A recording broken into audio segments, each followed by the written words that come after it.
Good morning, everyone.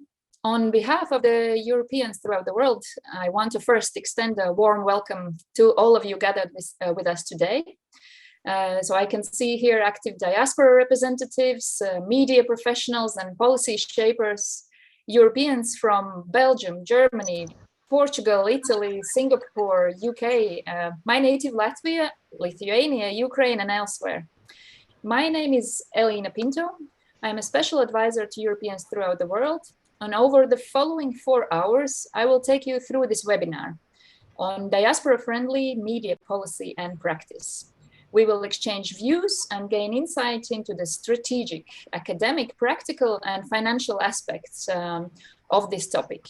And furthermore, in reaction to the terrible Russia's aggression in Ukraine and in solidarity with the Ukrainian resistance efforts, we have also included a special session on Ukraine today. It will give us a first-hand insight about the situation and allow a closer look at the role of Ukrainian media work and initiatives by expat, media, and expert platforms. So I will steward the event today and make sure that your questions and remarks are included in the discussions insofar as possible. Please use chat function or Facebook comments to put your questions to us. And in between the sessions, we will have short technical breaks, and please use those to get up, stretch, and get a breath of fresh air. But now, without further ado, it is my honor to pass the floor for an official welcome and for keynote remarks to Pierre-Yves Le Borgne, who is the president of Europeans throughout the world. Pierre-Yves is a lawyer, politician, and expert consultant with roots in beautiful Finistère in France, where he also practiced journalism, by the way, and he has had an international and European career representing French overseas residents in the National Assembly, as well as serving at the Parliamentary Assembly of the Council of Europe. Please, Pierre-Yves, the floor is yours.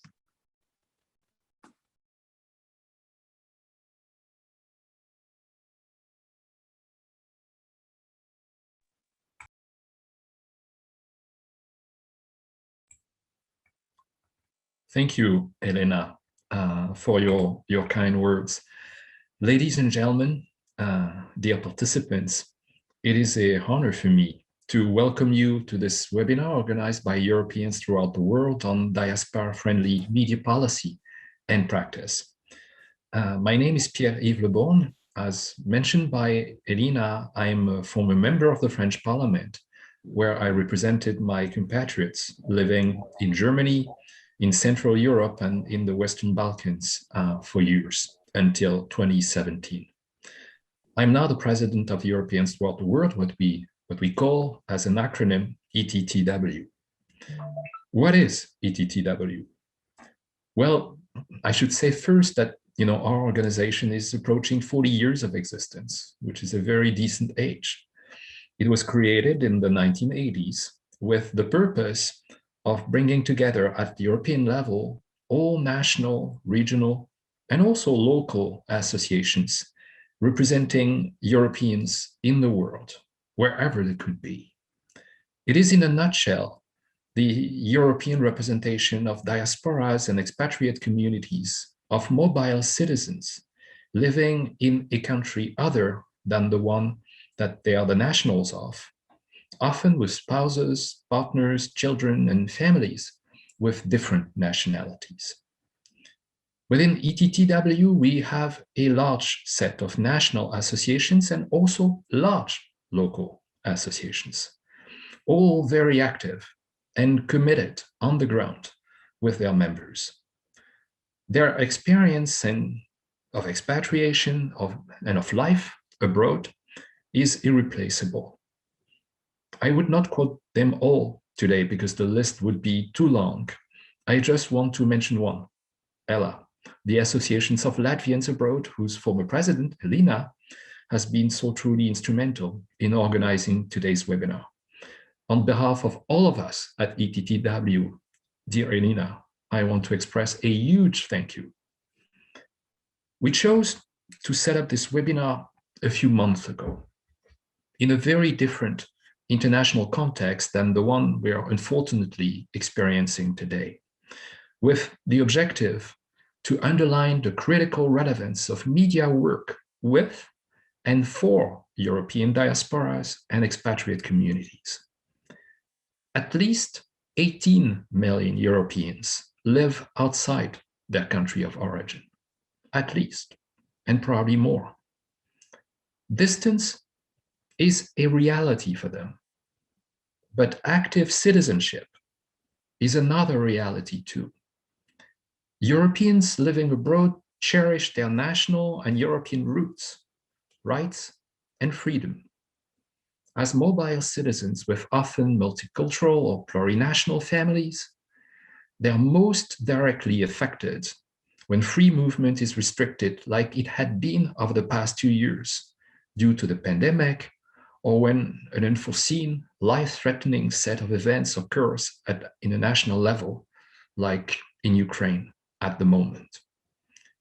Reaching out to Europeans in the world through the media and with the media is of the utmost importance to expatriates and diasporas. Encouraging the media to report on them, to report on their hopes, perceptions, on their concerns and fears is equally critical to ensure that their voice is duly heard and that action is taken accordingly. We at ETTW agreed that there is much to share on that front from an experience perspective in order to identify best practices, to share them widely throughout our membership and beyond, and possibly imagine or develop policy recommendations to strengthen the capacity of media to better engage in relations to diasporas and expatriate communities in Europe and beyond. Let me take a personal example. I have a Spanish wife, and when I got to meet her the first time, and for the years that followed, I became used to watching this very typical RTV show called Españoles en el Mundo, which considerably managed over generations in Spain to convey a fair image and message about Spanish expatriation back home. This is an example that I believe we could identify for us to follow. Media are central to us expatriates and diaspora members. This is in brief why we decided, looking at our program for the year 2022, to stage this webinar and to give so much importance to this moment. Then, with the war in Ukraine breaking out a few weeks ago, we chose, of course, and as mentioned by Elena, to rearrange part of our program in order to cast particular lights on media actions and policies and diasporas in Ukraine. Ukrainian diasporas worldwide, but also European diasporas in Ukraine, and that will be one of the topics developed today through the participation of a member of the French Parliament, Anne Genetet, whose constituency includes Ukraine. Our webinar will be split into 4 parts. The first one, which I will moderate, will be devoted to strategic perspectives. The second one, to the Ukrainian situation, as we all stand with Ukraine against the Russian aggression. The third one will focus on academic perspectives, and we will then conclude with financial perspectives, hoping, therefore, to cover all essential issues related to diaspora-friendly media policies and identifying, as I indicated, these best practices that we need to have in mind in order to push the ball forward. This is, in a nutshell, the first address that I wanted to give today. I hand you the floor back, Elena, for a technical break, if I correctly understand, before we move into the first panel. Thank you, Pierre, for your introductory remarks. I think they perfectly interweave the personal, the practical, and the political threads of what it means to be a mobile European in today's world.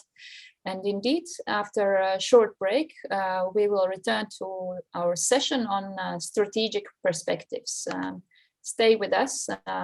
We'll be back in a couple of minutes.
Okay, so that's my turn. I understand. I'm the first rocket to be launched. I will first introduce the speakers and then give you the floor, Anne. Well, we're back with Elena and our first panel, and I suggest we start. I would like to welcome our first three speakers, starting with Christopher Weisberg, who's Senior Political Advisor to Jean-Baptiste Lemoyne, the French Minister for SMEs, Trade, Tourism, and the French expatriate community. Actually, Christopher and I have known each other for quite a while already, a few years, and it is a pleasure for me and for us to welcome him in our webinar today. And I should also add that Christopher himself is a diaspora member as a French-American with roots, childhood, and life as a young adult in the state of New York in the USA.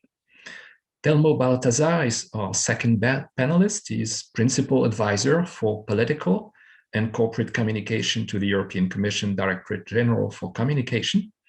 Mr. Baltazar is a Portuguese national, and we all know that Portugal is a country with a significant and remarkable diaspora experience socially, politically, and institutionally. Mr. Baltazar is a long-time Commission civil servant. Prior to the position that he currently holds, he served as an advisor to former Commission President Jean-Claude Juncker, and before that to former Commissioner Viviane Reding. Anne Genetet is our third speaker. Anne is the sitting member of the French Parliament representing French expatriates living to the east of the European Union. Her constituency extends from Ukraine to the Pacific Islands. Anne is, in fact, the MP for the French living in Ukraine and in Russia. And she's joining us today from Singapore, where she's been living for years and where she arrived a few hours ago only. I'm quite honored and touched that Anne agreed to speak at our webinar in spite of the time difference and I guess a bit of a jet lag too.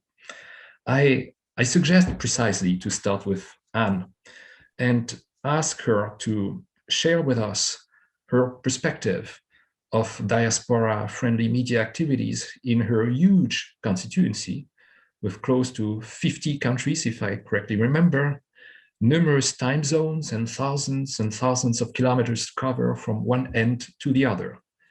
How critical are the media to reach out to such a scattered expatriate community and to relay their concerns and expectations into the public domain, public policy domain? In her address, Anne will also share with us, of course, the relevance of media to reach out to diaspora communities in Ukraine, and obviously the French community is one, but also to Ukrainian and Russian diasporas in France. That experience is so timely, and I'm very honored that Anne is with us. The floor is yours, Anne, for 10 minutes before we move to the other panelists and then the Q&A session. Thank you very much, Pierre. Thanks to all of you for inviting me today. It's an honor for me being here, and don't worry, I'm not jet lagged much, so it should be all right. Yes, my constituency covers 49 countries precisely, and altogether it means about 150,000 French people living there. In Ukraine, precisely, we had registered 1,000 French people living in Ukraine. What France organizes that we can, as a French people living abroad, register with our French consulate. However, we know that many French people do not register for many reasons. And you will see how it has an impact later on. So in Ukraine, we used to have 1,000 French people living there. In Russia, and we cover the two countries altogether, a little bit less than 5,000. In both countries, most of the diaspora is with the French people whose spouse is a local national, or themselves they have two citizenships, which means that they are really in these countries that are behaving really as French people and as local people. This has a very much importance in what has happened today, the past weeks. About Ukrainians, we used to have, before the war, 15,000 Ukrainians registered and working in France, which is quite low compared to Spain, where it is 100,000 Ukrainian people, and in Italy, where you have 280,000 Ukrainians living there. And this is related to the fact that it is mostly women, and they come for working in a retirement house or as nurses, or caregivers, any kind of caregivers. Where in France, we have a different kind of organizations. So let's come back to the war. France had, and together with Ukrainian authorities, thought that there would not be any war. So initially, and I will get back to the media later, initially it was decided to tell French people, please remain in Ukraine, don't move. And just before I move on about the media, it is quite hard for the media to get in touch with our diaspora. We have very few medias dedicated to the French diaspora. And it's actually very complicated, very tough to know how many people they do reach through their various supports, whether it is TV, radio, radio broadcasts, or newspapers.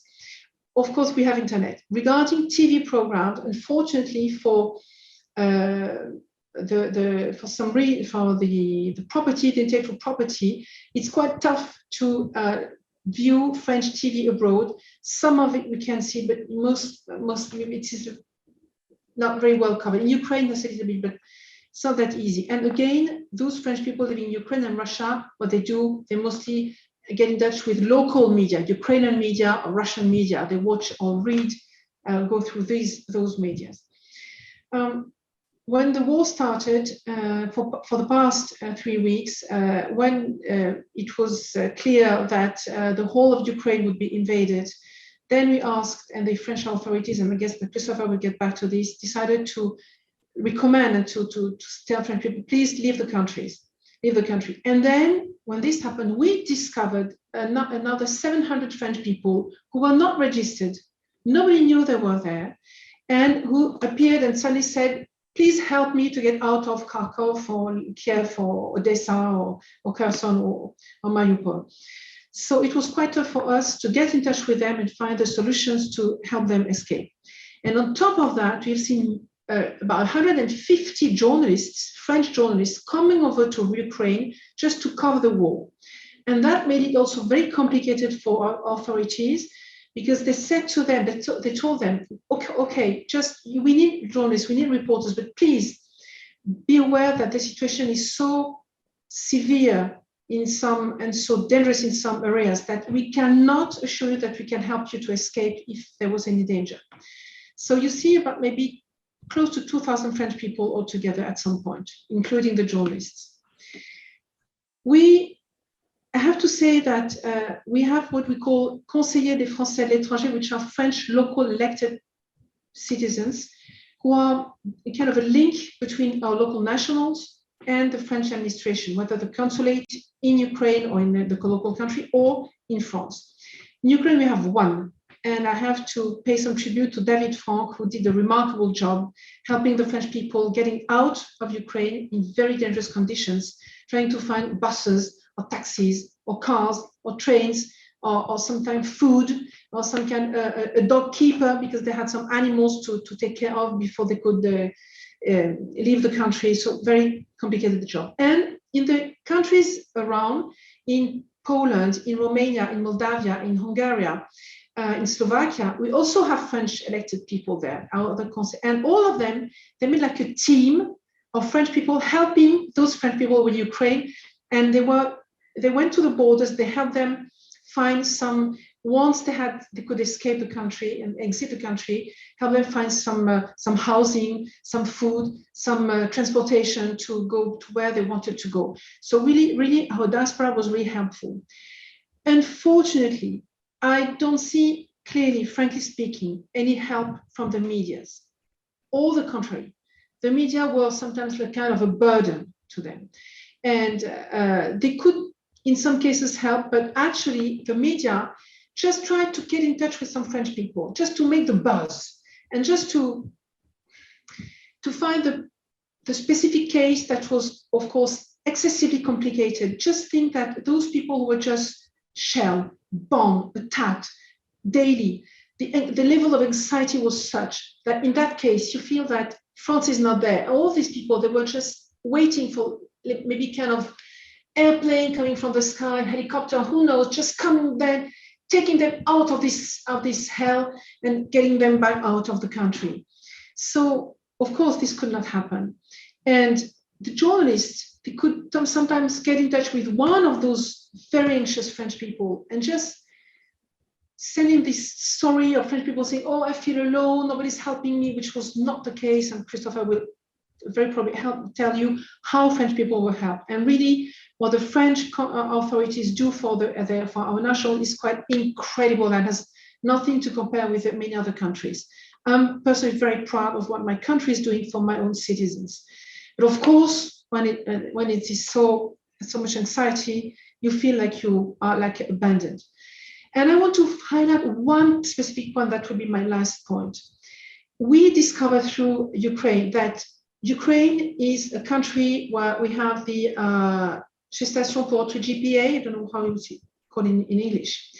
And every year we had 140 births that were declared in the French consulate. Out of them, 102 were to legalize GPAs, which is a lot. And it means roughly 2 babies a week born through a GPA. And of course, journalists found those parents who were there just temporary to get their babies and take them back to France with, you imagine, no possibility to get a regular birth certificate in Ukraine, very difficult to get a transcription of this birth certificate in the French legal system. So yes, these people were quite a problem for themselves, for the babies, and for the French authorities. And you see, the media, they focus on those people. And I got 2 or 3 interviews by media about that.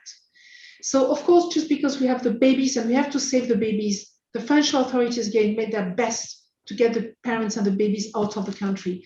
But I feel that it's terrible to see the media just focusing on this particular problem and forgetting the thousands of French people who were just living there regularly in Ukraine and just wanted to escape, living there, sometimes a spouse, sometimes parents, brothers, sisters, cousins. They had to leave their homes, their lives, just to escape as fast as they could with just a bag and sometimes a suitcase, but barely. So that would be my last point. The medias were clearly not helpful. Maybe we can find some other different examples, but from my perspective, no, media were not helpful. The only thing is that now when coming to French people in Russia and Ukrainian and Russian diaspora in France, there the media were very helpful. And I remember one day I was on the TV show and I just took the opportunity to ask, because I heard this theater deciding to resign a Russian conductor. This bookshop has decided to remove Dostoevsky books from its shelves. Things that were completely unbelievable. So this day on the TV show, I said, please, because Mr. Putin has closed all possibility of foreign media to talk about what is happening in Ukraine, our last hope to get in touch with Russian people is to go through their family members, this Russian diaspora who is in Europe. So please do get in touch with them, talk to them, try to explain to them what is the truth of what is happening in Ukraine.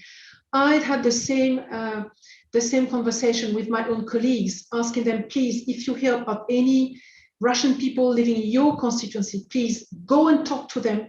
Don't leave them alone. Don't let them be harassed by other people who do not really understand. Russian people living in Europe are definitely not responsible for what is happening in Ukraine. So there, in that particular case, I think that really medias were really, really helpful. So I would make a distinction between medias talking about what is happening in Ukraine and regarding the French community, helping our French community, and media in France or maybe in other European countries trying to give the story of what is happening in Ukraine and trying to get in touch with Russian people. Thank you.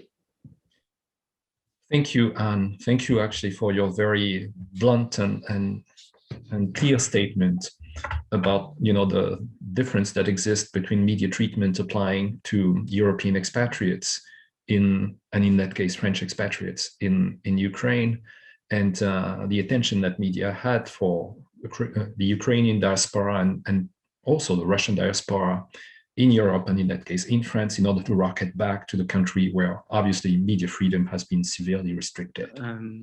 Informatie. Ja. Cool. Oh, okay, sorry. Well, thank you. And I now pass on the floor to Mr. Balthazar, whose perspective from the European Commission and corporate communication is truly important to help us understand the reach of media in relation to our diasporas abroad, and possibly also apply to the very unfortunate situation in Ukraine. Mr. Baltazar, the floor is yours for 10 minutes. Thank you. Good morning. Good morning to you, and thank you very much for the opportunity. Also, would like to thank the previous speaker, Madame Genetet, I think for a let's say almost live reporting of the situation, very sad situation that is affecting Europe. I would like just to start. I will focus on the point, some of the points made by Ms. Genetet, but I would like before just to remind us a little bit all. Think of some of the basics that we have when it comes to the benefits that EU citizenship has offered to all, let's say, Europeans and the European diasporas. And I think we should also bear in mind also then how do we approach the issues of media and communication to those communities more broadly. I'd like just to remind of all of us that the fact that we have an EU member state nationality allow us immediately grant us the EU citizenship with all the set of rights that sometimes some of us take it for granted and others are actually fighting to join it and benefit from this. And I think those of us who have been born and lived some years in, let's say, previous regimes before our member states joined the European Union, appreciate very much those rights. I would like just to shorten the presentation in this part to give you a little bit of my private experience in the early 80s. Sorry, I was a teenager. I wanted to travel in Europe. Didn't have a lot of means, but I was trying, and I tried to. It was before Portugal joined the EEC, so in early 80s. I was not allowed into France because I didn't have ways of, to prove the means of subsistence. And actually people fear that I would be joining the Portuguese diaspora there, bearing in mind that Paris is the second largest Portuguese town in the world. The fact is that I am the same person, older, probably wiser, but now the rights that I was given since the joining the EU allows me, for instance, to stand up as a candidate and become the mayor of Paris. And bearing in mind the Portuguese diaspora there, I will probably be successful. So the point I want to pass across, and I'm sure all of us dealing with diasporas have seen it, but we sometimes fail to acknowledge of this, and I think it's unique across the world, the fact that we have a nationality, and that because of that nationality, we have a whole set of rights that are enforceable, not just in the territory of your country, but actually into a much wider geography. And this applies also, we do not need to go to all the rights and obligations, but I think I wanted just to remind some of them. Consular protection. The fact that even if you are a national from a smaller, shall we say, European member state, in case of need, if their country is not represented in a third country, you can apply and seek protection, consular protection, and be even repatriated to your own country. Something that happened to hundreds of thousands of people 2 years ago when COVID, the pandemic started, and there was the need to, shall we say, repatriate or bring some nationals back to their home countries. Secondly, and I think also the fact that all of our member states have, people living in countries other than the ones they were born. Within the EU, we calculate to be about 13 to 14 million, Europeans who live in member states other than the ones of their origin, and this has, in my view, only bring benefits to the creation of our common, let's say, European identity on top of the national identity. I liked very much when you mentioned in the intervention in the beginning, when you mentioned the Spaniards and abroad, and I think the Portuguese have a similar problem. Probably we should do something with the Latvians and others, and even create a European abroad type of format to actually show how different cultures interact and how they enrich each other. So that about the European citizenship and I think the quite revolutionary advances it brought to all of us. And I wanted to stress this point. Many people, including our Ukrainian partners, want to join this project. And I think it's very important that we bear this in mind, of the strength of the attractiveness, in addition to the economic and the strategic issues, also the, let's say, the human side of the individual rights that EU citizenship offers to them. A little bit on some of the points more to the issue at hand and to the reality in the moment. Ms. Janetet, I was really appreciated of the fact that you've mentioned something that where we have been working, and I think even we are working in real time, which is how to address the issues of how to reach the Russians living in Europe and Russian families as a conduit to transmit information, rather than being simply subject to disinformation campaigns which exist. And I think we do not even need to discuss this or to question, but how to make sure that they actually have access, in as much as possible, in their native language, of the reality on the ground, and what types of, shall we say,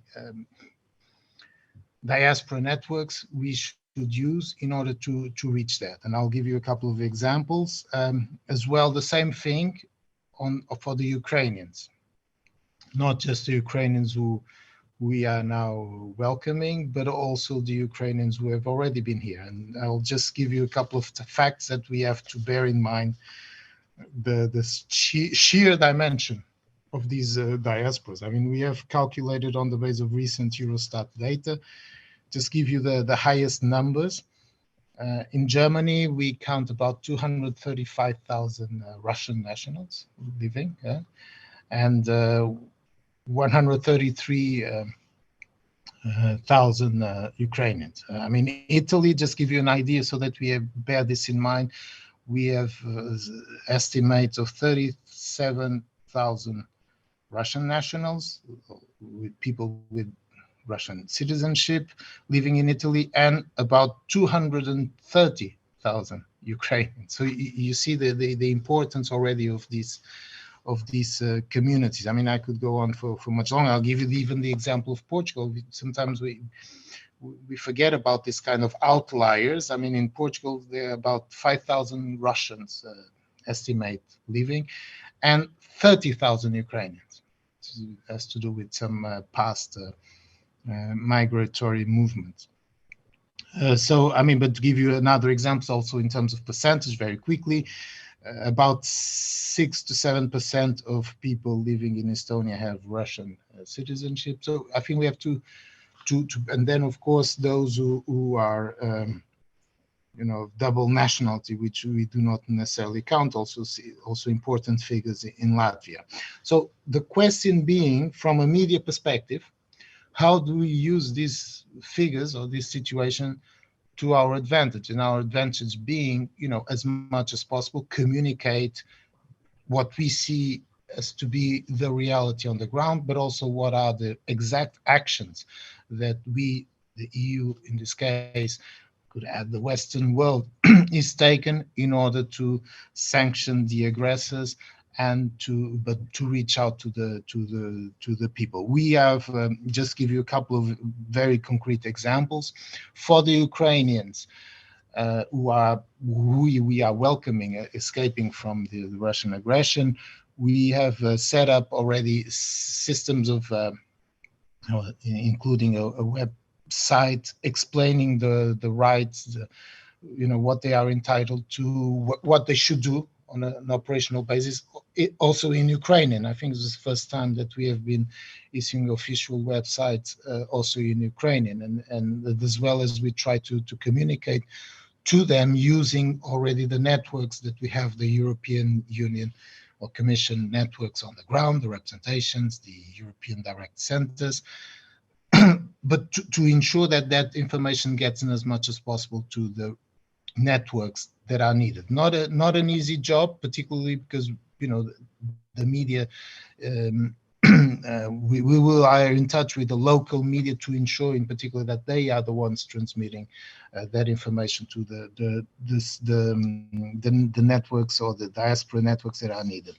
The same thing about making sure that all our official documents. So these are the official documents. When you hear the big announcements saying we are issuing sanctions to this and that, or we are taking these measures, that they are translated not just in the official language of the EU, as well as in Russian and in Ukrainian. Make sure that in as much as possible they can reach directly, and so without any possible disinformation filter when it particularly comes to Russian, that they reach directly to the people, or in as much as possible, knowing of course the limitations. I wanted to end this presentation, devote more time to the question and A, also to just reminding good examples. And these are good examples. These are good examples of communicating to the diaspora. I wanted to draw attention, possibly invite those who haven't seen it to look at it. The quick video made by Arnold Schwarzenegger yesterday, where he tells where he speaks in English with translation in Russian, where it addresses Russians abroad, and hopefully getting through the wall of lies erected by the Putin regime directly to the people, giving a very poignant, very touchy, personal view and the personal story, and trying to communicate to the average Russian national that this is a wrong war, and explaining and giving the reasons why, and deconstructing some of the deceitful narratives by the Putin regime. And I think it's a very intelligent way where we use, well, we collectively, the West in this case, but where one can use people who have enormous international recognition, admired or loathed, peu importe, but at least that they are recognizable and recognized to actually send out these messages. Possibly it's very much more powerful than simply the media transmission. I think the media is very important, and we have just one of the points made by Madame Gentil. I think we need to talk more to them. I mean, we have all the representations of the European Commission talking in as much as possible with editors, news editors, and I told you local media, etc., to explain. We are not selling a narrative, we are explaining what it is that we are doing, how it is been doing, and what will be the impact. So as much as possible, I think also there's a kind of almost obligation of the public institutions in this case to be talking on as much as possible to media's journalists, but also editors. I wanted to really stop here, and so that we actually look more into the what can be done. And I would really like to have, if you have good ideas, advice, please do not hesitate in sharing. I'll make sure that they will be put in the machine. So thank you very much. Thank you. Muito obrigado, Senor Baltazar. I take 2 points out of your comments. Number one is the need globally for us, for the Commission, but for anyone active, interested, mobilized on these topics, to talk more to the media, and this particularly locally, so that we bring the information bottom up, instead of thinking that media functions are always top down. That's actually also a lesson I draw from my experience from years and years ago as a local journalist. Local is important. Second element that I penciled down, on my notes, it is the need through media action with careful media policy to deconstruct the narrative of applying to certain situations, and quite obviously in Ukraine at the moment. And this is definitely an angle on which we need to reflect and maybe develop some proposals as you suggested. Let me now give the floor to Christopher Weisberg, who is our third panelist. Thanking again Christopher for finding time in his very busy and intense schedule with his minister in France. It's a pleasure for me to have Christopher in this webinar through the institutional job that is his, but also his personal background as a French American who understands, because that's his life, what a diaspora is. Christopher, you have 10 minutes. Thank you, Pierre-Yves, and I'll try to be even shorter than 10 minutes in order to take questions. I'd like to thank you. I'd like to thank Elena for this webinar on a topic that is at the same time very fascinating and I think not enough standard on different medias. I'd like to thank too Anne for the incredible job she's done during this during the war and during the crisis for our community in Ukraine. We also have, and she mentioned his name, David Frank, who was one of our local representatives who's been in touch with us to keep track of the French over there, have them coming back to France, and now trying to give them some support now that they are in France and that they, for some of them, lost most of their life back there. So it's a work in progress, but I'd like to thank Anne for the incredible job she's been doing with us about this. I'd like, before going on the issue of the Ukraine situation and the Russian situation, to talk more generally about diasporas, and maybe let you know that France, and Pierre-Yves is a former MP and Anne is a current MP, has one of the most, maybe one of the best, French like to say they always are the best in what they're doing, but let's try to be objective and say that one of the fine-tunedest representation of the French living abroad. We have senators, we have députés like Anne, we have local representatives. We have actually executive boards of local representatives who have also lots of powers to take care of the community. France is also doing a lot of things in terms of consular protection, and Anne was mentioning what we did for the Ukraine situation, but also during the pandemics. The French government sent vaccination to the French who had not access to local system of vaccinations. There were also some social benefits and social allowances that were provided for the people who needed so locally. And also we have a very large and I think generous representation and system of protection for the French living abroad. I still don't think that it is, and that would be one of the topics you will raise today, the best way to actually, the sense of identity of the French identity abroad, I think is still lacking. Probably because unlike Portuguese communities or Irish communities, the French don't see themselves as diasporas, but more as expats. And I think this is something that needs to be understood, and particularly in the Ukraine, with all that many refugees that are going to come from Ukraine to the rest of the world, we're going to have a very large diaspora of Ukrainians. And I think that what we need to address is also how to strengthen the civil society of diasporas, the charities, the associations, because these are, I think, the most important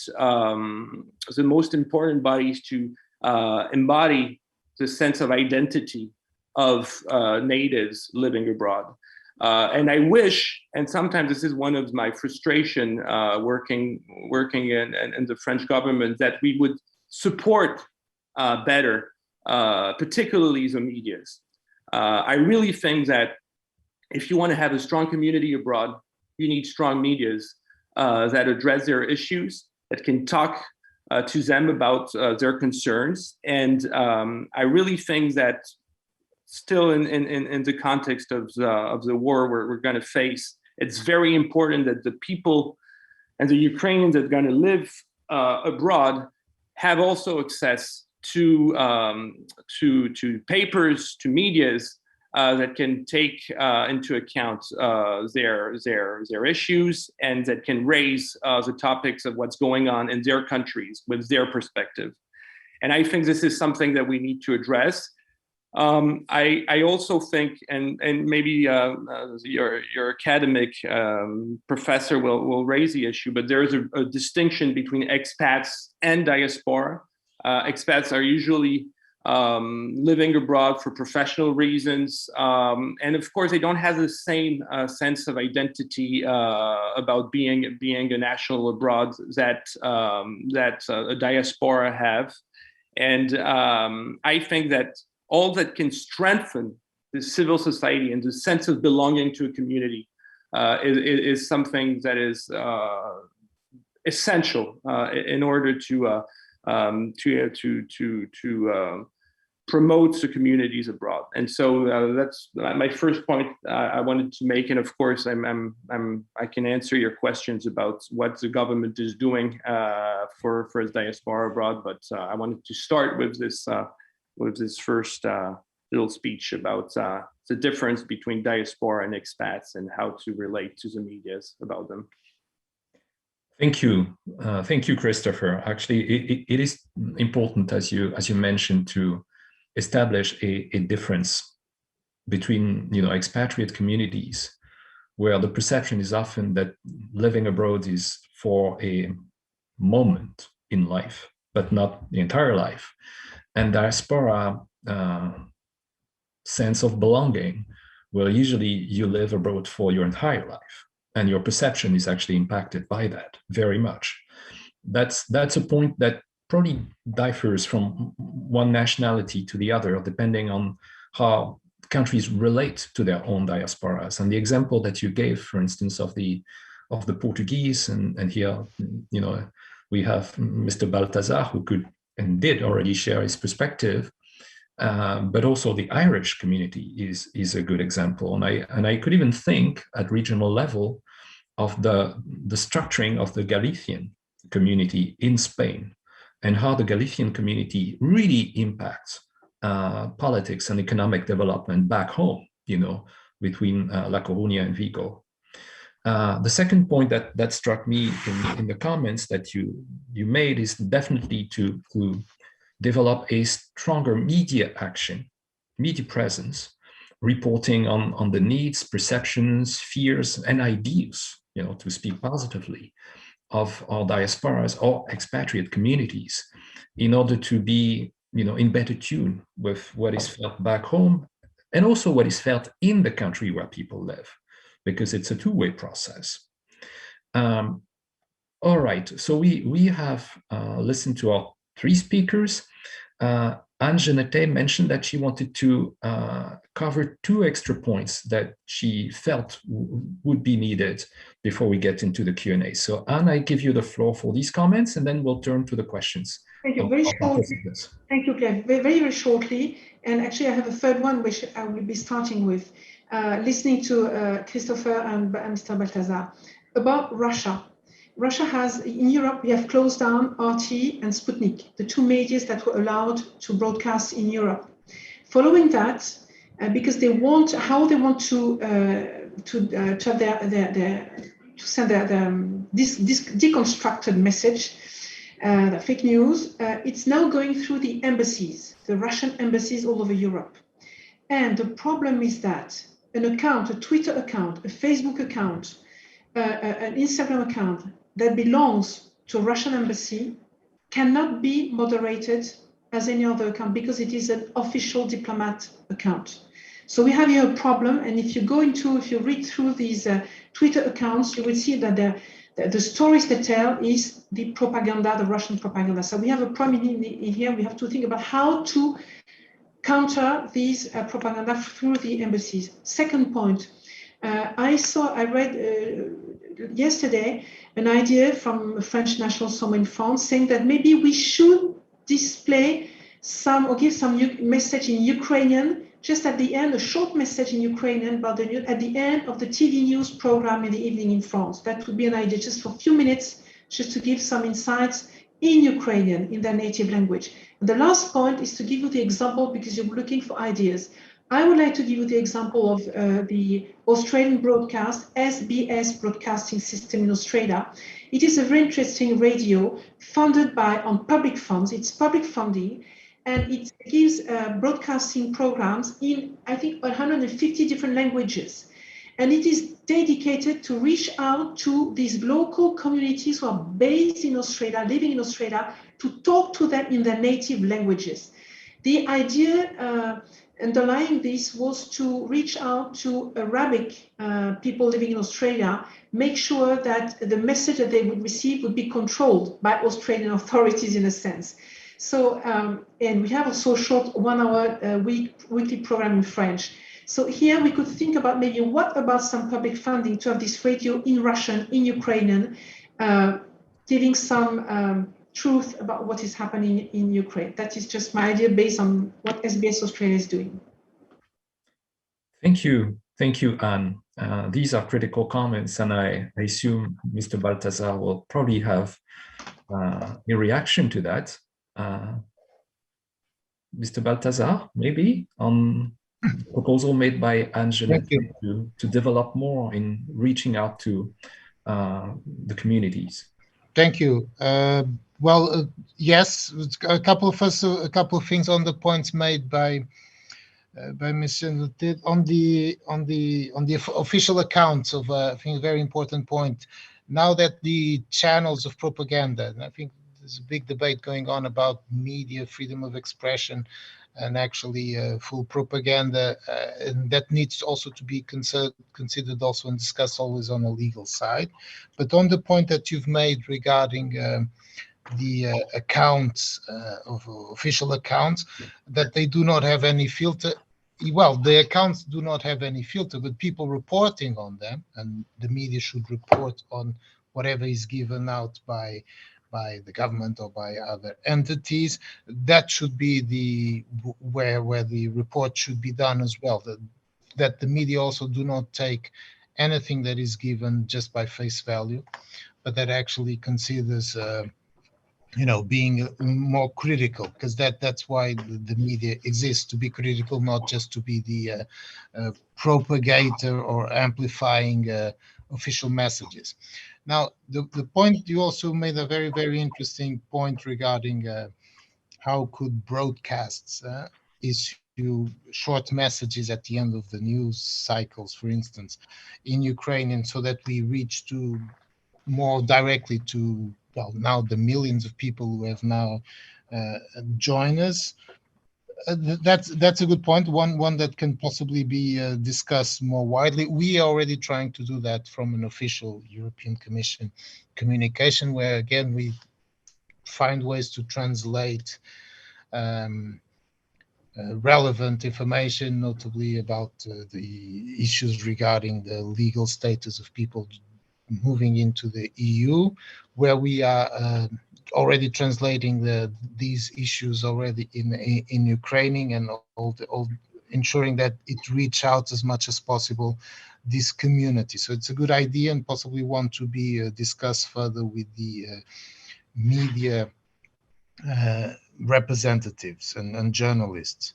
Now, the question about public funding, and this is always this is an issue that we've been discussing already for many years, about should media be funded directly or not by the public. You know that there are different opinions across our very diverse European Union about it.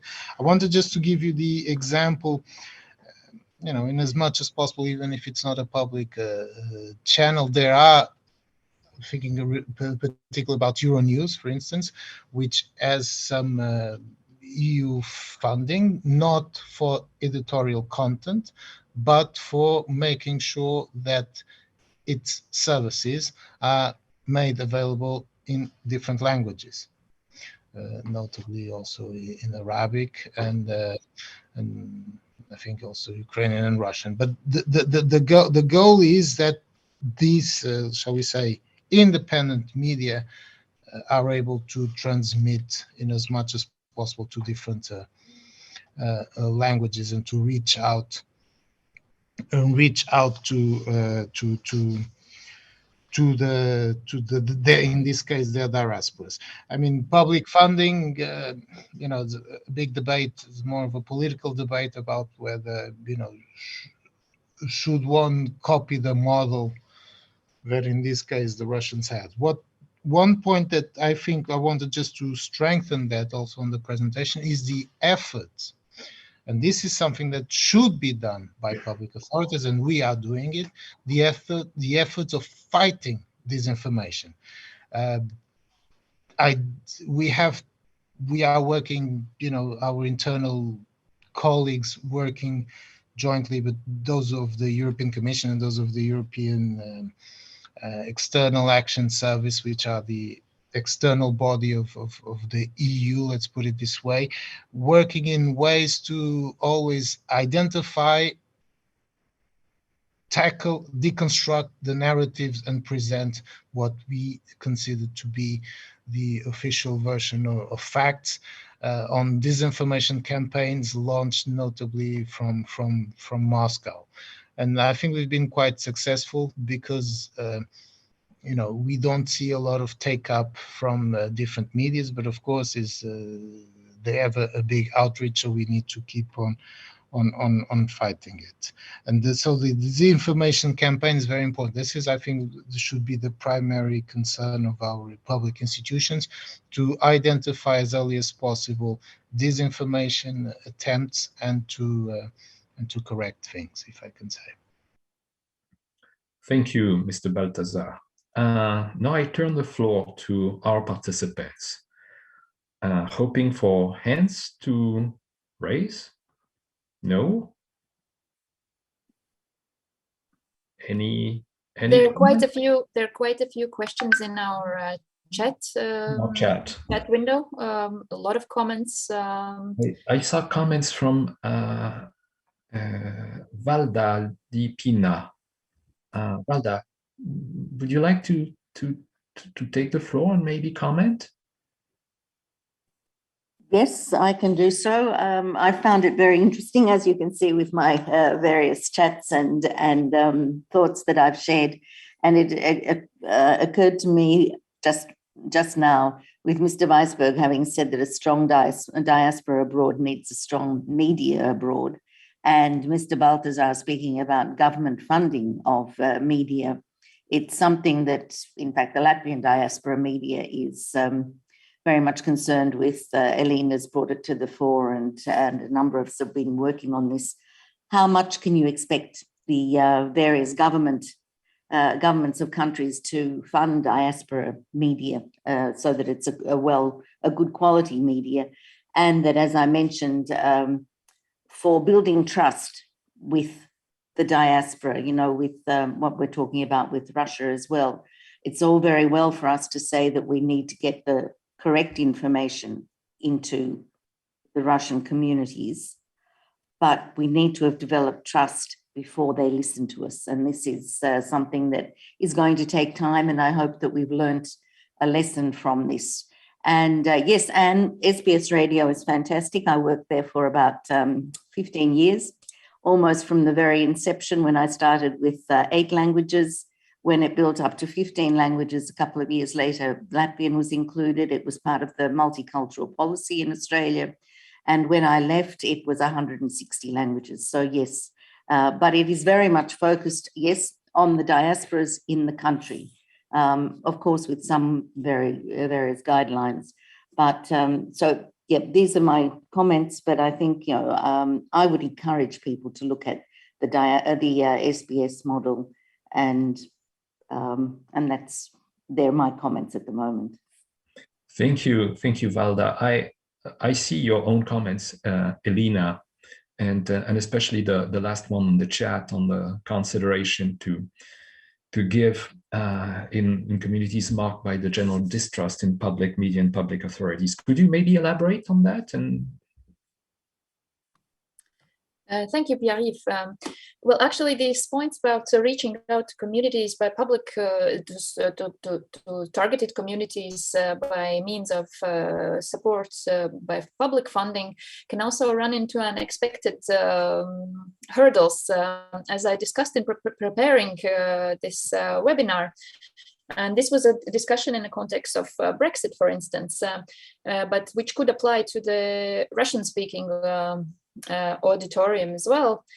There is this consideration that communities that have general distrust in public power, in public media, that have seen that media instrumentalized for political purposes, at times seeing a logo that a publication has been financed or financially supported by a particular, let's say, EU funding or other, could sort of automatically discredit it. As Valda already referred to before, there needs to be a climate of trust in order for the messages to reach the audience. And this begs the question as well, whether a more technical question, whether these official obligations to visibly advertise the use of public funds for reaching out to particular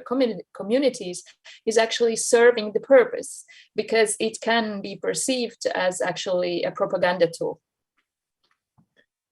Thank you, Elena. I was also reading some of the comments made by Aiga. I hope I pronounce well. My apologies if I don't. On best examples of public funding drawn from countries with highest press freedom ranking. Aiga, would you like to develop that more into a statement?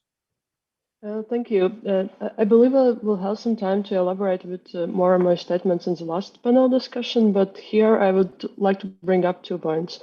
One is that we did close RT and Sputnik here in Europe, but to be honest, those are the channels that maybe we watched or people like us watched who speak English or speak German, or those are not channels directly working with Russian so-called diaspora in Europe. There are still plenty of channels available. We just were in Strasbourg for the European Parliament's session and watched Russia 24 in Russian. And the things they were telling there, it's in the middle of the war. Obviously, they don't say world war. They say it's special operation, and they just take footage and turn it upside down. They're all the time brainwashing people who speak Russian about what's going on in the world. And it's still widely available all over Europe. So, I mean, we closed down Sputnik Russia Today, but there are still so many disinformation and propaganda channels there that are working with Russian-speaking audiences here in Europe. And if you do a research on Russian-speaking population within European countries, and we did it in Latvia, the numbers are quite distressing. We did it in about 2 weeks already into war, and you have 20% of people supporting Putin, 20% of people supporting Ukraine, and 50% not being able to decide on which side they are. So I think it's still widely available there, and we have to figure a way both what to do with this in terms of how to stop it, how to stop Russia misusing and mocking basically our liberties, but also obviously the other thing is what's there from our side. What is the possibilities for Russian-speaking people to receive impartial, objective, quality journalism? And there, I mean, I think we will have to do a lot more in the current situation and this situation for years and maybe decades to come in supporting the journalists who have already fled Russia in a way that they can keep up the pluralistic media environment, Russian media environment. Because the question Elena raised is really important about how not to interfere and how to also make sure that the tools we develop are the ones they actually need and are ready to take. And this will be something we have to really think about a lot in the coming, I guess, weeks and months, what we can already now provide for the Russian media fleeing Russia, because as you know, there are a lot of media now relocating to European countries and still trying to cater for the Russian audiences, but also for Russian audiences, both in Russia and also in the European Union. And the other thing I wanted to say is that we've been indeed in discussions and maybe a bit scared about public funding, but if it's done right, and if you look at the Nordic countries, they all rank highest in the press freedom indexes. They've had media support systems in place for years, really strong and really wide media support systems. So this is an example we could all look at and see how we can broaden the media support also provided by the European Union. So that would be all for the time being from my side. Thanks. Thank you, Aiga. We are actually approaching the end of our first panel. I would like to give the floor back for a minute of comment or conclusion to each of our three panelists, starting with Anne. Anne, are you still with us? Okay. Thank you. Thank you, Pierre. That was really interesting. And I think the approach that you have to think about what could be the role of media in this awful war, appalling situation, with the question being how we can reach out to local population, whether within Russia, within Ukraine now, and those communities living all over Europe and also beyond Europe, because I know that there's a community of 60,000 Ukrainians living in Toronto in Canada, for example. So we need to think about it. And it's the first time that, thanks to you, that I realized that we have quickly to think about how we could set up something to make sure that we get in touch with them. We have like 3 million refugees who do not master the local languages, the countries they are going to. So we have, and they cannot be left alone, whether they're Ukrainians or Russians, because with time going on, it could be that some Ukrainians start having some doubts. We can see also that the communication of the Zelensky government has to be taken into account. It's not a neutral communication. And I think we also have to say something about maybe not deconstructing Zelensky communication, but precising his communication maybe. He should not be the only one managing, monitoring, mastering the narrative. We also have to, we can be a balance between the narratives. And we have to be aware that we can be the balance between the two narratives, of course, being more on the side of the Ukrainians, but we also have a role to play here. And in local languages, in Ukrainian languages, or Russian language, so that these people are not left alone with only one story they can get from their own countries. And we have to think clearly about how we could reach and find some answers, some quick answer, because we have to act quickly now. We shouldn't wait that much, because these people are not supposed to stay for so long in Europe. So it's now that we have to think about the narratives and what we could do, not 6 months from now, 1 year from now. Thank you, Pierre. Thank you, and we get the sense of urgency from your recommendations and definitely share them. Mr. Balthazar, would you have a 1-minute concluding set of comments that you would like to share with us?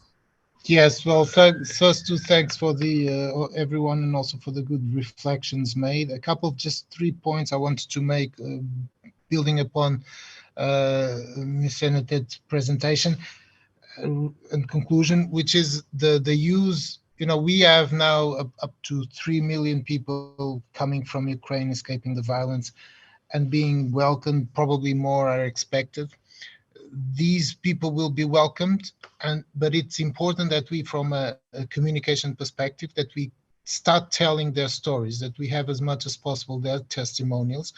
The testimonials not saying that they have been welcomed, but also that Europeans are welcoming them, so that we need to have the voices of Europeans, all those who are showing solidarity through their actions or through the supports, other type of supports being given, but also the welcoming and the integration of these two worlds. Also to inform, and this is very important, to inform a wider audience, the 500 general Europeans, that this is something that is positive.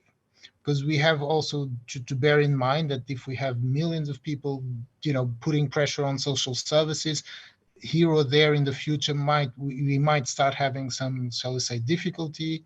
So it's important that already now, and I think the message of urgency, that we start to show these messages of testimonials, so that the positive wave of welcoming and integration these people escaping from war and horror continues on a positive note, bearing in mind that other sides will want to exploit negativity.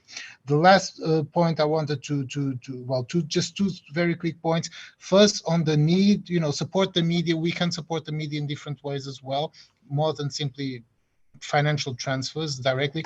First, to create the conditions, the spaces, and all the EU institutions. I think you have create conditions and technical conditions and other support for media to operate from Brussels, from Strasbourg, and inform as much as possible, and with all openness to our political actors on what's happening here. And I think this needs also to be, I won't say quantified, but borne in mind. A point regarding the use of social media, the important use of social media, also through the testimonials of important persons. And I think I also invite others, shall we say, political spaces to use more these examples of very important personalities, influencers, if you want, to reach out to communities that might not be permeable to the normal medias. Okay, and I think this is really important, and the use of diasporas there and their own, let's say, first-hand direct testimonial might have an important dimension. And I think this again, to thank everyone for the good ideas. I have to some takeaways that we will work on, particularly on regarding how to get to talk to the media directly on the ground, and particularly the local media now and for the months to come, to ensure that this notion, particularly of solidarity with Ukraine, continues to be on a positive note. Because let us not forget, this is my last point, let us not forget that other sides will want to let's say, disrupt this unity. And they've been doing that already for many years, notably through financing of political parties, through financing of media and disinformation campaigns, and they will not necessarily disappear, unfortunately. Thank you, Mr. Baltazar. Christopher, it's for you to conclude.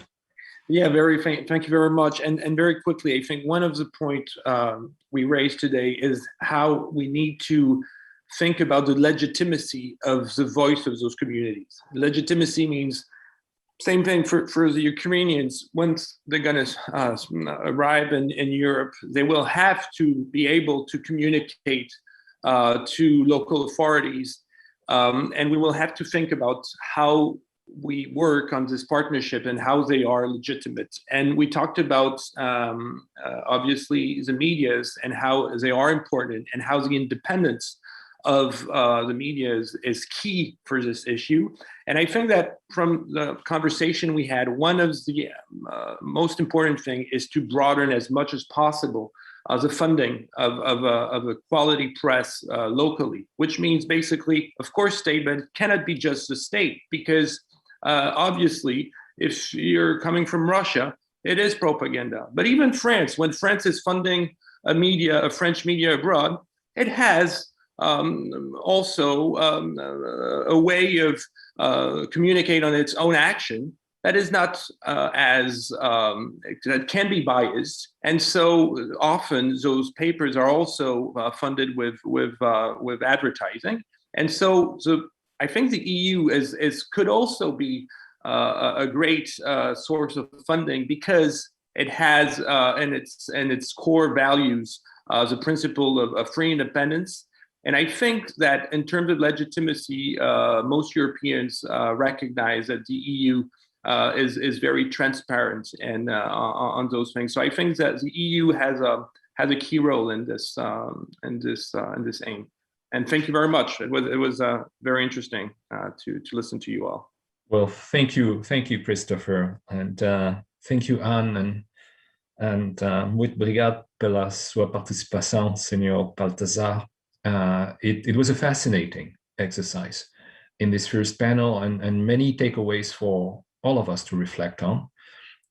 There will be actually a paper developed on the basis of what we do today in order to share and take one step ahead in order to build that media element that to us is critical to diasporas and expatriate communities. With that being said, and 5 minutes behind schedule, I hand you the floor back, Elena, for this technical break that we need to have before we set up the second panel. Thank you, Anne. Have a good rest because it's already late in Singapore, and stay with us because we will be coming back in 2 minutes.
Dear viewers and panelists, welcome to our session on Ukraine. We have included this special session in reaction to Russia's aggression in Ukraine and also in solidarity with the Ukrainian resistance efforts to this assault, both on the Ukrainian sovereignty, on lives and livelihoods, but as well as on European values and more broadly on the international rules-based order. And I would like to extend a particular thanks to our Ukrainian experts and opinion leaders who could join us today despite these strenuous times. In this session, we will seek their first-hand analysis of the situation, as well as hear the key priorities for support to Ukraine more broadly. But we're also looking to highlight more specifically the role of expat experts and media platforms in spreading information, fighting disinformation, as well as rallying support for Ukraine.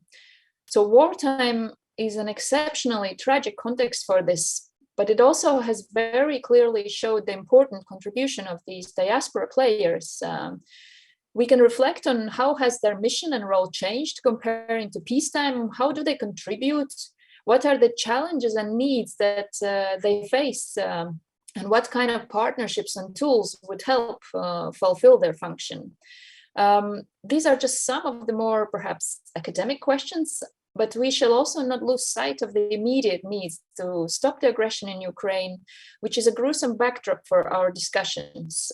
I would like to first introduce our first speaker, Dr. Elena Carbur. She is the executive director of the Ukrainian think tank liaison office in Brussels.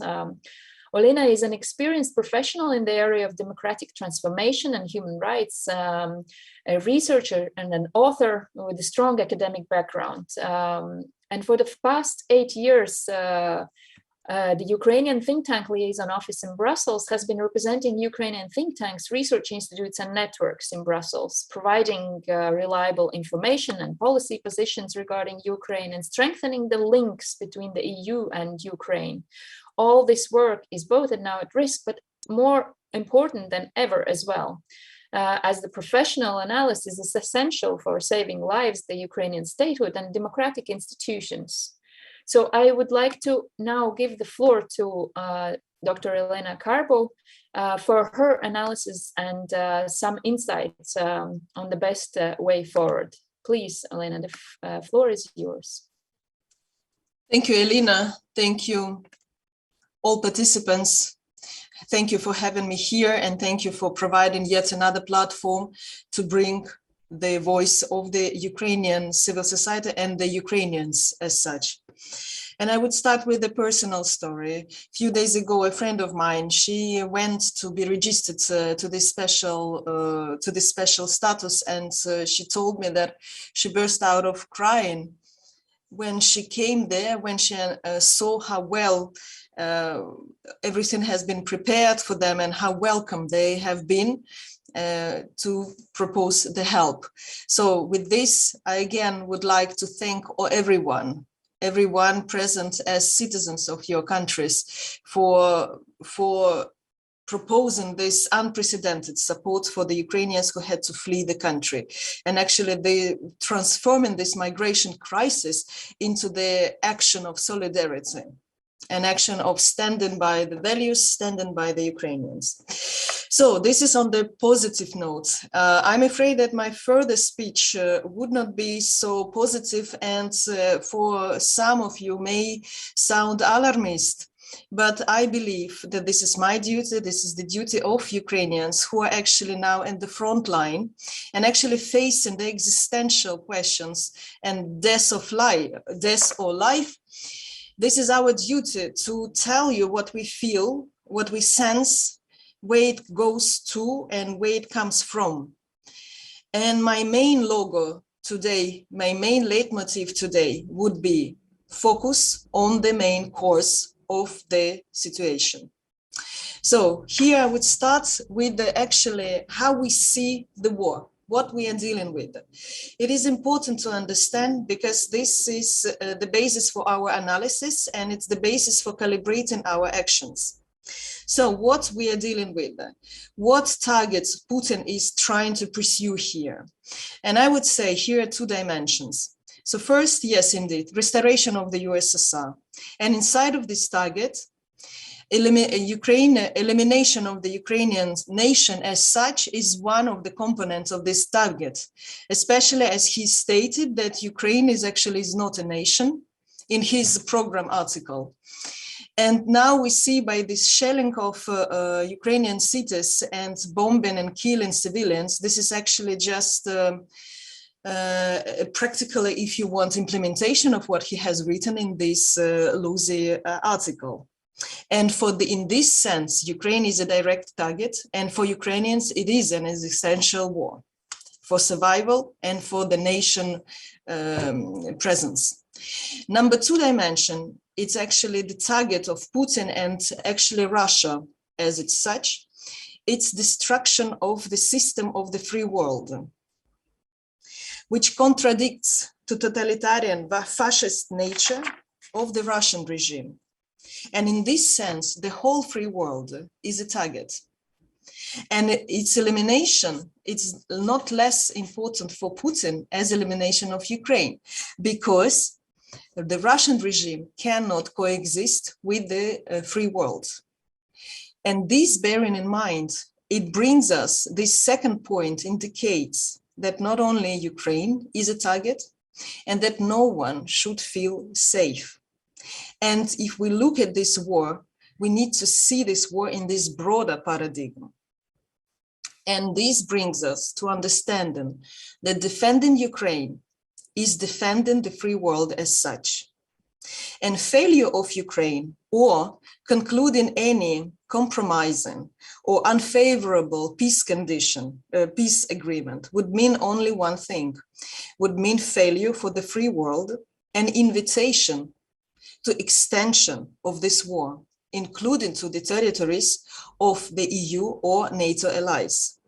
So no one should feel safe, and at least in the European continent, or thinking that the war would never touch upon your own country. Unfortunately, this understanding is still lacking in Europe.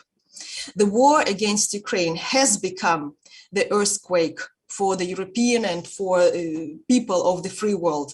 But unfortunately, the understanding of this meaning, what it means, what it may mean to your own country is still lacking. And I believe this is our duty as Ukrainians to tell you this, to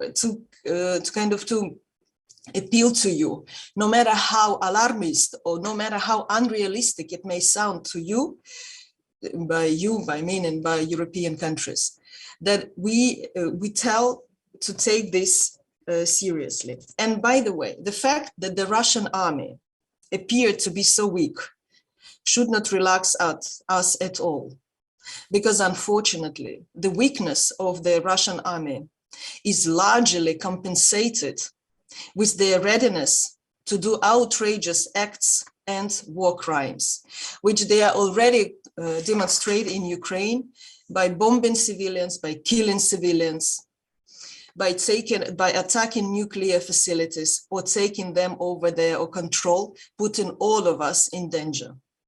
Besides, Putin himself, he simply cannot stop because he is a war criminal. He knew what he has done and he cannot step back. So, in order to win, actually, we need two things simultaneously.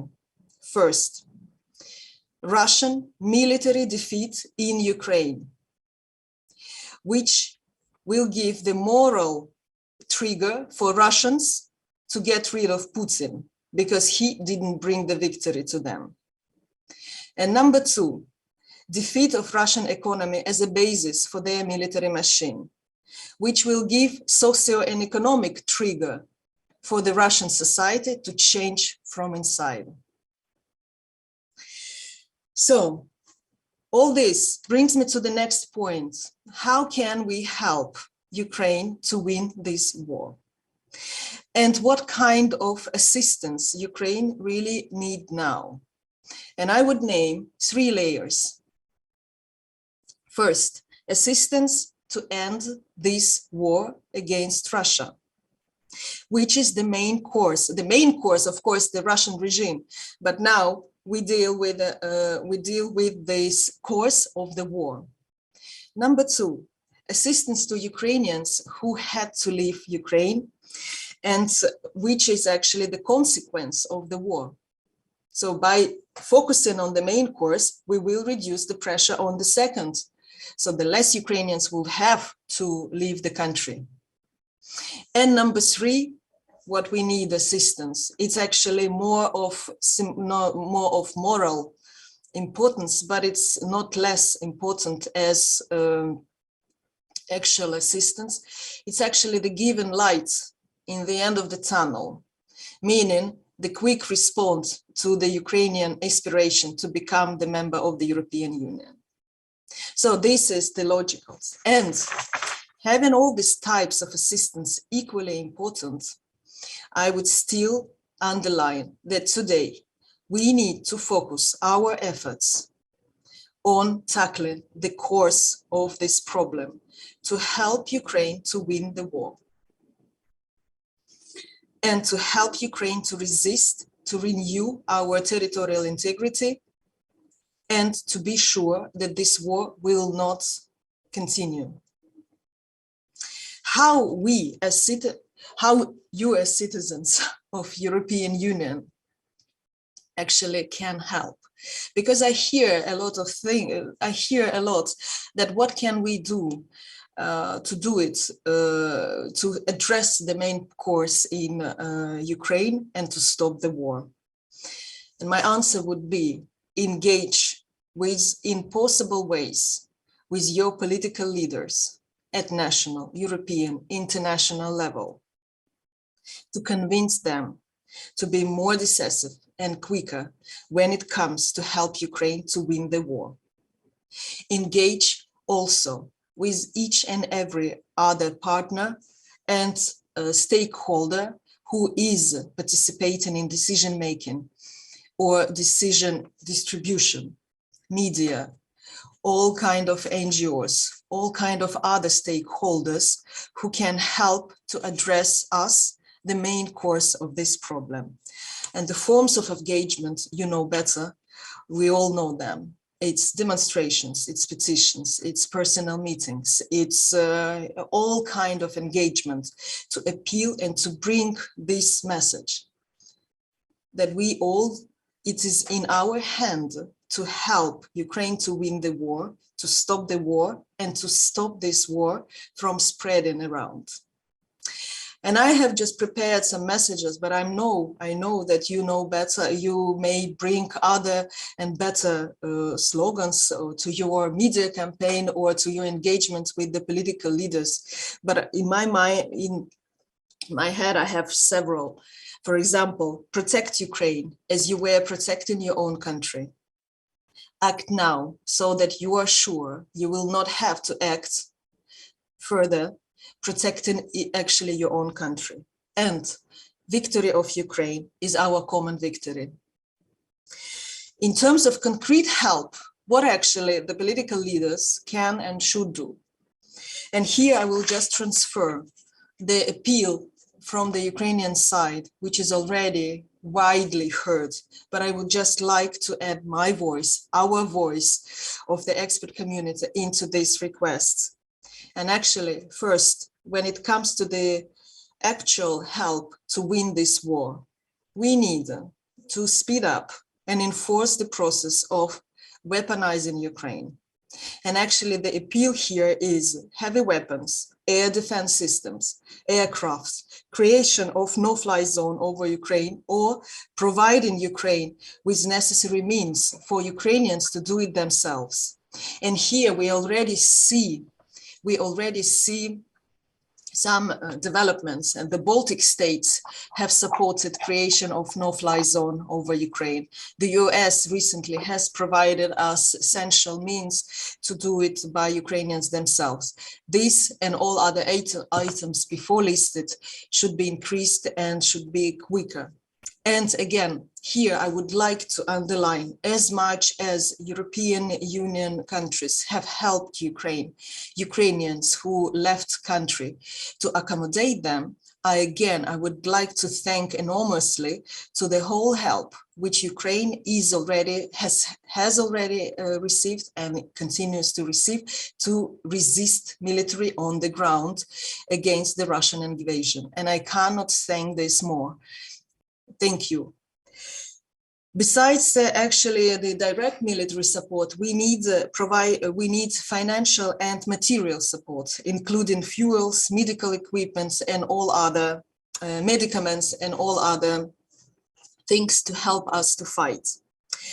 Apart from the military, what other assistance is needed? Protect Ukrainian civilians inside of Ukraine. We believe that more engagement should be given to international European community to involve and to increase pressure on Russia to stop acts of crime against civilians and to allow civilians to leave the cities and not to be on danger for their life. Then make sanctions against Russia complete. At the moment, sanctions against Russia, they are acting. We already see how badly the Russian economy is reacting, but it is still not in its full scale. And if we want to end the war as quick as possible, we need to minimize the economic basis for this war as quick as possible. And this is only possible if we make the sanctions complete, including embargo on oil and gas purchasing, which is the economic basis for this machine. And as citizens, we all can stop buy Russian products or anything connected to Russian, or to engage and to pressure the companies also to stop cooperation with Russia. As soon as it's possible, as soon this will happen, the more lives will be saved.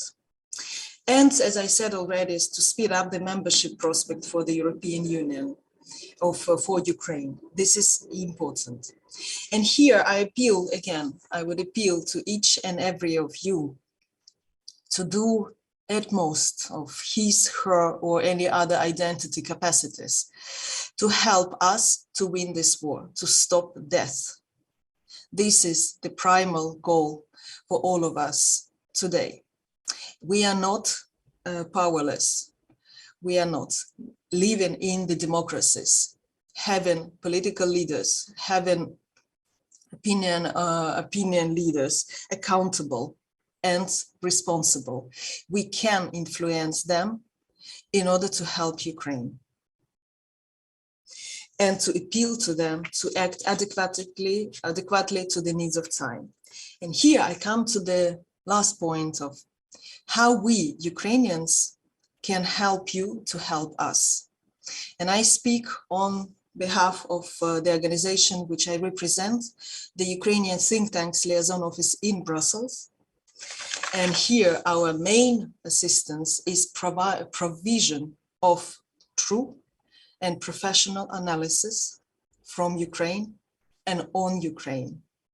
And here, when you appeal to your leaders, when you appeal to the media, we are here standing together with you to provide you necessary analysis, because all what we do in terms of advocacy, in terms of appealing, should be based on professional analysis. And we are here for this.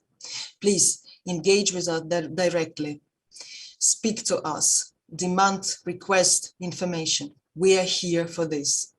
It's also, following the demands of time, we have accumulated information about how you can help Ukraine from abroad. You can find it on our website and everywhere. And also, how can you actually help Ukrainian civil society and its expert community? Because we do believe that together with humanitarian needs, we also need to save brains of the nation, because we will need them when we need to restore the country after the winning of this war. Once again, I absolutely would like, from the bottom of my heart, I would like to thank European international community for the assistance which you are providing for Ukraine to stand against Russian invasion, and for the assistance which you are providing for Ukrainians who had to leave the countries. We believe that together we can stop this war. Glory to Ukraine, glory to heroes. Thank you. Dear Elena, thank you very much for your strong and clear message to Europeans worldwide, acting each individually, but also collectively as part of active civil society in the European countries or worldwide where we live. As the second speaker for this special session on Ukraine, I'm honored to welcome Marina Yaroshevich from a platform, Promote Ukraine. Promote Ukraine is an independent media and civil society platform that is giving voice to experts from Ukraine and the EU on issues of common interest, but it's a politically and governmentally independent organization with a seat in Brussels. And I have observed with admiration the dynamic work that you are now doing in the context of this war. And I would be honored to hear your presentation of your work, of the role and initiatives that your platform is carrying out, and to hear about needs and priorities in the current context and more generally in support of Ukraine. Please, Marina, the floor is yours. Thank you, Mrs. Pinto. Everyone, even though it's already day 22nd since we dropped good from morning, from day, from evening, and night as well. As our President Zelensky says, now we can just say hello because Ukrainian nation exists, and every day means casualties, means injuries, means loss of life. So by default now, this cannot be good until we stop this war. I would like to divide my presentation into 3 parts. So first, I will also put Ukraine on our mind map a little bit in the context. Secondly, I will present work of Promote Ukraine in peace times as opposed to war times in which we find ourselves in now. And third, I will conclude with action points of what we see, of what we believe is necessary to be done to remedy the situation. So first of all, we see now, because we are talking about media and we are talking about diaspora, we are talking about expats living throughout Europe, that the outreach to our organization has very much shifted in the recent days towards refugees. Please help us to find a person that would explain what is his needs or her needs, whether she was received with hospitality and where is she staying, and so on and so forth. And when we get requests like this, our heart is aching for the following reason. Ukraine, even without, if we discount Crimea and Donbass, has an active population of 40 million citizens. 40 million citizens. It's a rough estimation just for the easiness of calculation. And so far, around 2 million people have fled our country. They are welcomed in the EU, the entity of 440 million people. And where media attention shifts is towards those 2 million people that have made it here. We obviously are compassionate vis-a-vis our own compatriots. Don't get me wrong, and we very much feel the pain of each and every citizen that had to escape. And I'll tell you more that we do have a separate working group on this. But the sad reality is that 38 million people that are still in Ukraine are now overlooked. So we are talking like very, very big disbalance, and we are talking about very, kind of dramatic, let's say, disparity. Therefore, when we look at Ukraine and we look at the situation right now, our main plea is to actually look at those Ukrainians that are in Ukraine, both on individual level, family level, but also on higher levels. So our immediate need in everything that we're talking about should be on war, as Ms. Carbur mentioned, how to stop it right now, and how to prevent even more people having to flee their homes and then look for temporary protection. People that are coming to the EU, who made it here at least, these are not kind of refugees in a typical sense of the word.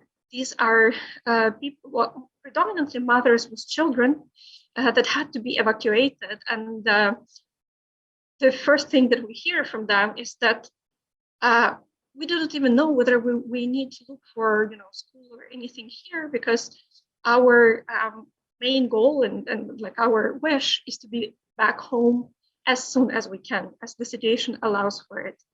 So this is something that I wanted kind of to make clear from the very beginning. Rather than talking about integration and how to help the transition, we should still be talking about active war in Ukraine and its consequences in the immediate perspective.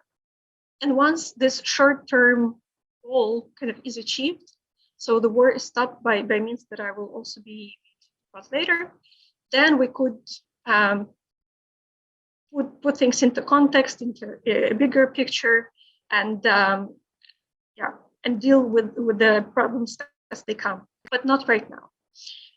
Now, my second section is about Promote Ukraine. So as Elena, you presented in the very beginning, normally this is a civil society and media hub that works on advocating EU institutions, but also NATO and other international organizations, that has extensive media relations and so on and so forth. And since 24th February this year, the tasks and demands have gotten off the rooftop, because they not only doubled or tripled, I think they were multiplied by tens of times. Our regret is that in the 8 years that the organization exists and has been operational, we felt that we were knocking on the closed door. No matter how hard, me, my colleagues before me tried to explain that, we are dealing with Putin, who is an aggressor and who just cannot negotiate with. I think this message was fallen on a deaf ear, and this is why today we find ourselves in this dire situation. So there is a sense of guilt on our part that probably we did not do enough to convey the message the EU is dealing with, and so Europeans are waking up to the reality only now. But on the other hand, we're also slightly disappointed that not everyone is waking up and not everyone catches up with the reality. And we do still hear the narratives that what is needed to stop the war is just to stop shooting, right? And to sit at the negotiations table and kind of make a deal. We apologize, but this is not the case. So this is also something that, some work for civil society and media to avoid falling into this trap again, and into this mental, let's say, into this wrong kind of understanding and wrong approach that everything could be kind of settled and solved, and that some mild sanctions.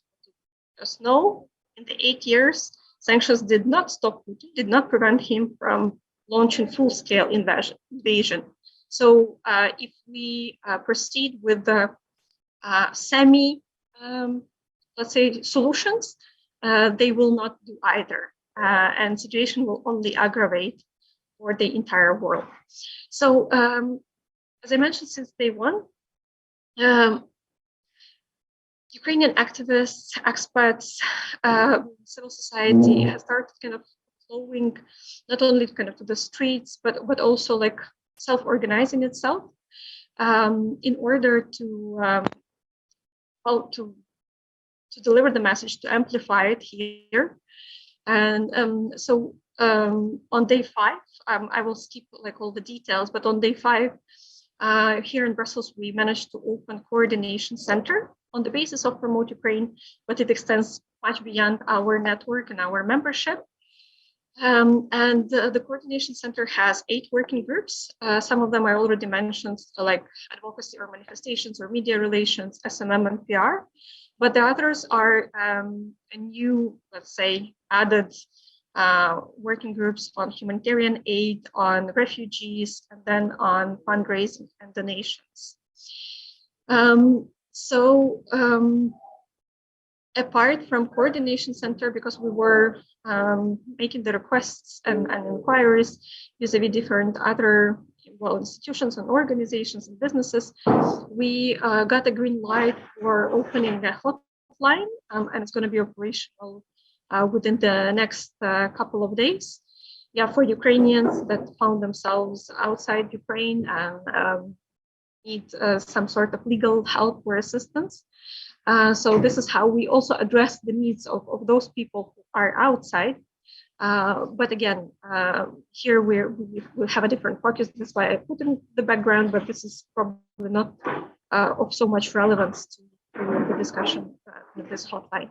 What I really want to concentrate on is a third novelty, and this is a Ukrainian hub. A Ukrainian hub was opened yesterday in presence of President Metsola, President of the European Parliament. They've actually provided premises to the European Parliament, namely Station Europe, for Ukrainian activities. And so actually today in the morning, we've started its operation with what was also some technicalities. But for the moment, I'm here, and this was not planned, but I hope I can show you a little bit around. So now I'm physically on Plus Lux in the premises of the Station Europe. So this is how it will look like. And why do I show it? And yeah, here behind probably you won't see much, but yeah, this is Plus Lux. Or Esplanade, rather say Esplanade, and Plus Lux is behind me. So this is where Ukrainian civil society will now operate from. And this is what is probably relevant to you, those who are in Brussels, that you are more than welcome to reach out to us, to come here, to coordinate, to cooperate, and to have follow-up kind of initiatives in order to amplify the message. And now we come to my third part, because I have 2 minutes left of my presentation, that our advocacy work concentrates on 3 levels. So Ms. Carbur was talking about 3 layers, and I would talk about 3 also kind of dimensions of our advocacy work. So first is let's say state level or international level advocacy vis-a-vis European institutions, NATO, and particular member states. At the level of politicians, there I think the messages were already very well laid out or explained. So we do demand like no-fly zone, full ban of Russia from SWIFT, and embargo on oil, gas, and coal, and things like that. Second level is a corporate level or organizational level, where we try to launch demands vis-a-vis, let's say, businesses to stop their operation in Russia, because we understand that, again, the sooner Russian economy will have deficits, the sooner the war could be stopped. But this is, again, this will not have an immediate effect. So we're still talking about like weeks, in some cases even months to come. And this is also organizational level. So not only for businesses, but also for civil society organizations, where we see the potential for cooperation to call a spade in a way that needs to be done. Some of the think tanks probably need to revise where their sponsorship or donorship came from. Some of the think tanks might be willing to drop names of, let's say, Russian oligarchs who were donating big sums of money, and therefore also like having certain expectations regarding the analysis and things like that. But also media. We're also talking about those best practices or good examples where Sputnik, let's say, or Zvezda or Russia Today were disconnected and not allowed to broadcast in particular countries. But this is unfortunately still not the case everywhere. So the work goes on, and here again we could join forces. And the third level, this is more individual level. At individual level, this is contribution of each and every citizen. Of course, there is a possibility to post a temporary protection seeker. Of course, there is a possibility to donate humanitarian aid and to also kind of coordinate how to deliver it, because now it's not even a question of lack of humanitarian assistance, but rather safe ways to deliver. So this is all very, let's say, time-consuming and difficult coordination and logistical processes, which we, however, taken on board because we realized that time is short, time is running up, and some people might not see tomorrow if we do not provide assistance now. So these are key messages that I wanted to deliver right at the moment. I apologize that I didn't hear, I was not present during your first session, so I'm a little bit out of the context, but I would be honored to address the questions that have to do more with the precise topic of today's workshop. So thank you very much. Thank you very much, Marina. Thanks for your personal insight and also for the active wartime work. And as you rightly say, this is an immediate must, but certainly not the only work that expat civil society organizations and media will need to be putting in the days, weeks, and months to come for rebuilding Ukraine and in bringing it as close to Europe as possible. I wanted to first, while launching our question and answer and discussion part of this session, I wanted to come back to the very first point you raised, where you invited everyone to shift the focus back to Ukraine, the 38 million Ukrainians that are still there. And of course, this requires having information about the situation on the ground, requires active media work, active reporting in good quality and real time from the ground. And we have seen that media is functioning in very dangerous circumstances. We have heard of reporters wounded or even killed. We have not heard as much as what are the conditions in which also Ukrainian journalists and media outlets are currently working on the ground. Could you perhaps help us also to understand how not to overlook the needs of Ukrainian media in this context, and how to support quality and real-time reporting from the ground? Thank you for this question. It's a very, very pertinent and difficult one for multiple reasons. Regarding Ukrainian media, I could tell you the following, that separate channels have ceased their normal operation, and now they collaborate to provide 24 hours live stream. So basically, these are journalists from different regions, from different studios that just take turns, are on rotation to kind of provide internet live coverage throughout Ukraine from different oblasts, but also like on different topics. Like what Ukrainian army is doing, how to, for instance, psychologically protect yourself, or how to safely escape, like how to safely hide, and so on and so forth. So Ukrainian media is working like under worst scenario and gives this most like pertinent information that can also help save lives. Let's put it this way. As for international media, situation is not less dramatic for the following reasons. There were already a few cases, a few instances where international journalists were either kidnapped or killed or injured.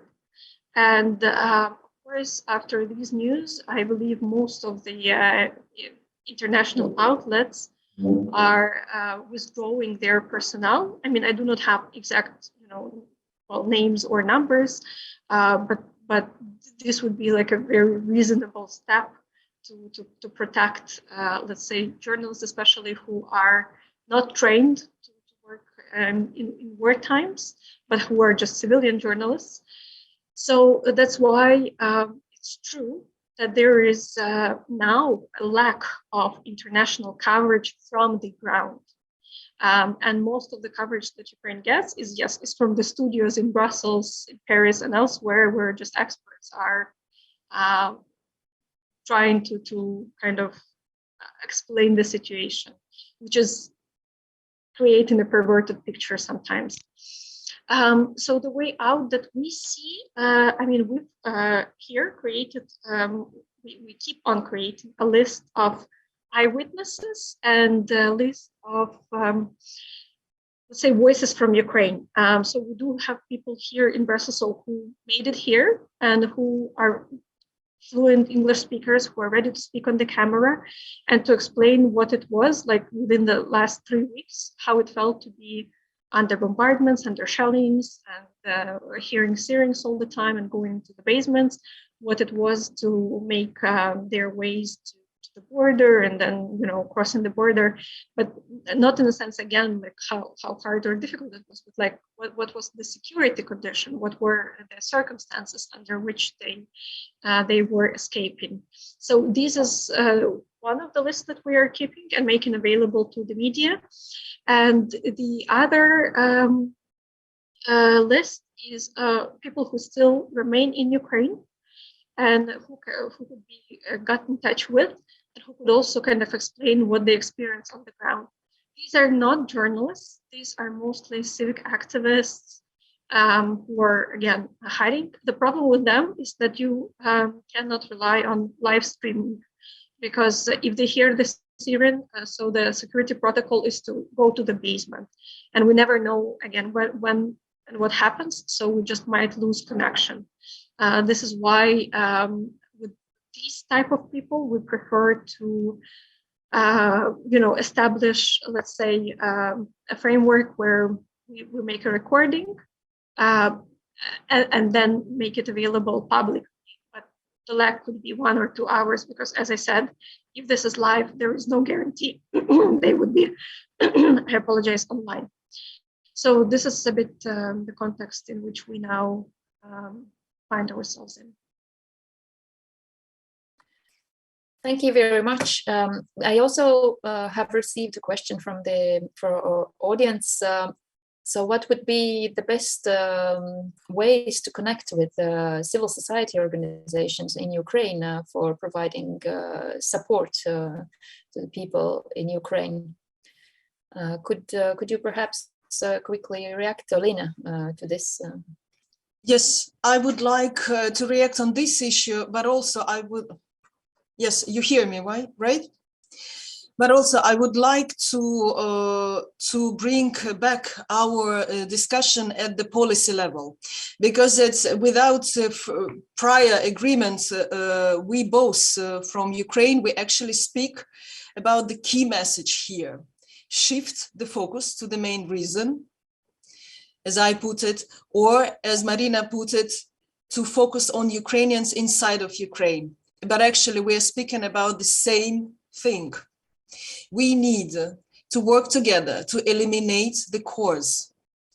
And this can be done on the policy level, on the level of civil society, on the level of individuals. And I would like to highlight it as many times as possible. And we, as representative of different Ukrainian organizations here, actually working at the same with the main message: help us to resist, help us to stop the war. And coming back on the policy level here, and actually indirectly to answer this, or directly to answer this question of how to involve with the civil society. And Elena, to answer into your question on the media, I would put this media issue on a broader context. Actually, we are speaking not only about the reporting on what is happening, but also on the census about what is happening. And what our member organizations are doing. And these are the one of several of them. They are not, they kind of work above media. They are the ones who have been training medias in Ukraine. But now what they are doing, and that what the colleagues are telling, my colleagues, our member organizations in Ukraine, they have created kind of a platforms where, apart from all this information, huge volumes of information, they crystallize main senses, main messages, and they transform them to the Ukrainian audience inside of Ukraine, to Ukrainians outside of Ukraine. But what is more, and here I come back to my point, is that we Ukrainians are here to help you to work on a higher level, on the policy level, because at the moment, stopping the war, it is in hands of the political leaders or international leaders. They can take decisions which are absolutely necessary to stop the war. We as individuals cannot transfer military assistance to Ukraine, but our governments can. And this is what we need in order to stop the war, because Ukraine is defending itself, but Ukraine is defending all of us. So engage here, my 3 points. We are here to provide you information. Our member organization, yes, I wanted to come back. So what they do, they create like leaflets, which you can take and to transfer through your media, to transfer to everyone who would listen. And Elena, please, I'm here to share all the information which we have, which you can then transfer to your governments, to transfer to your stakeholders, to anyone. Then we are also here to engage together. We can organize events together. We can speak together to those who make decisions, to those who are important for these decisions, in order to transfer these messages, this main appeal of Ukraine to the world, to stop the war and to address the needs of Ukraine inside of the country as much as of Ukrainians outside of Ukraine. And also, we need to act together now to rebuild the Ukrainian society from when we will win this war. And these are all angles possible to help Ukrainian society right now inside of Ukraine, because our members, despite all, they continue to work. They continue to produce analysis. Other civil society organizations and NGOs, they are volunteering. And we also volunteering absolutely to help Ukraine to survive, to sustain. And so my main appeal here would be, given that this is the representatives of diaspora, which is a very particular role, right? So we are present in the country where we live, but never losing the contacts of our origin country, right? So we kind of these 2 steps, let's use it wisely. Let's use it as actively as possible. We are here to provide you expertise. We are here to work together to gain this win. Because gaining the win for Ukraine, it's gaining the win for everyone. Thank you. Thank you very much for this clear message, and I want to thank also both our speakers for both the clarity but also humanity and professionalism with which you represent your country and your nation. I think it has been also important the point that you both raised, that it's not just about reporting when we look at the work of media, but it's also about contextualizing whatever is happening in a broader analysis and real understanding of the situation, both on the ground, but also geopolitically, because these are knowledge, professionalism, and understanding will be the tools that turn us from sympathy into real decisions, and real decisions that benefit Ukraine, but that benefit us all together. So once again, I want to call upon our listeners to please do take the points raised by our Ukrainian experts and opinion leaders. Please do take these points with you as we each individually and collectively seek ways to support Ukraine. And I think I can speak for us all that when I say that we stand with Ukraine, and like Elena said, we need to act all together. Thanks again. And can we just have a short word also? Please, thanks and appreciation. And yeah, just to confirm that either you can find our contacts on the website, but also on social media, or again, I don't know what because of GDPR rules and everything. But if you would want to be subscribed to the newsletters that we're now doing, and then to further be informed and cooperate, please do share your contacts probably with Elena, and if you could just collect them and pass them on to me, we will definitely be in touch, because the work is immense and it's about really joining forces. Thank you very much. Thank you very much for speakers representing both the platform Promote Ukraine, as well as the Ukrainian think tank liaison office in Brussels. We will also include contacts with your organizations on the Facebook page and the website of Europeans throughout the world, so that all those that are listening could get in touch with you. Right now, I would like to conclude this session, and after a short break, we will return to a session on academic perspectives. Thank you.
Dear viewers, we have now moved to our session, which will provide an academic perspective on the issue of diaspora media and the dynamics of identity media work with regard to Europeans living outside of their country of origin. We have the honor to welcome today Laura Suuna. She is a research associate at the University of Siegen in Germany. And she has worked in several research projects on diasporic media use and media literacy. Amongst other things and communities, her work partly has also been related to Ukraine, which of course has particular topical importance these days. I would like now to give the floor to Laura for her analysis, and it will serve us as a useful contextual framework for our further, more practical exchanges later today, and also as grounds for developing research-based policy proposals that Europeans throughout the world want to bring forward on the basis of this conference. Laura, the floor is yours. Yeah, thank you very much for inviting me. I will try to zoom a bit outside, but it's really hard after this really emotional and moving discussion. But still, I will touch the issue of Ukraine and the war in Ukraine as well, and you will see. Yes. First question. Who are migrants? So I will show you some insights from research on diaspora in Europe. In a public discourse, and we speak often about the digital diaspora. So we address, when we address migrants' media use, it brings specific expectations and opinion about the diaspora. But what does it mean? And do have migrants more digital skills than and are they really permanently online? We can see that more and more, and with the digitalization of Western societies, the media equipment of migrants is aligning with the equipment of the main society. So if we take, for example, a 40-year-old German woman, her media equipment would be similar to a German Turkish woman. But the routines of the media use and differ. Many of them are part, the next slide please. Many of them are part of transnational communicative networks. This means as well direct communication via phone calls and messaging services, but also this means participation in the cultural and socio-political events in the different countries outside the country of the living. And due to the digitalization, it's much easier to use cultural products from different countries, especially from the country of origin. And you can access, for example, newspapers or watch movies from your country, from all over the world. Further, we speak about the plural media repertoires of migrants. This means they are using really diverse and plural media sources, from digital media like news formats, social media outlets, accounts, and traditional media like TV channels and radio and local newspapers, from different countries and in different languages. That's really important to stress out that when we speak about diaspora, we have really multilingualism as a reality of the most of migrants. Many migrants have skills of different languages, at least 2, but most of them speak 3 or 4 languages. For example, English, Arabic, or for many migrants from the former Soviet Union, it's Russian. So they can access different media spheres, like, for example, different social media outlets like local and translocal. But what was when we researched the Russian diaspora in Germany, we saw that they are using the Russian social media services as well as the German ones. So this is a really important point. Let me show you an example of the plurality of languages and media use on the next slide. Probably as part of diaspora community, you will recognize your media use patterns as well. Well, these are two snippets from my research on Latvian diaspora from 2014. And sadly, this example show how long-standing this conflict between Ukraine and Russia that sadly now is resulted in a war is, even if it was back then not an issue for the most of the societies, but the Latvians in Germany were really afraid back then about what is happening in Ukraine. So you can read there some two snippets from an interview and a media diary where these two women are describing how they are using media. The first quote from the informant Sabine shows the multilingualism of media use. She's using Latvian, English, and German, and the different media types. She's using a news portal from Latvia and traditional media from Germany.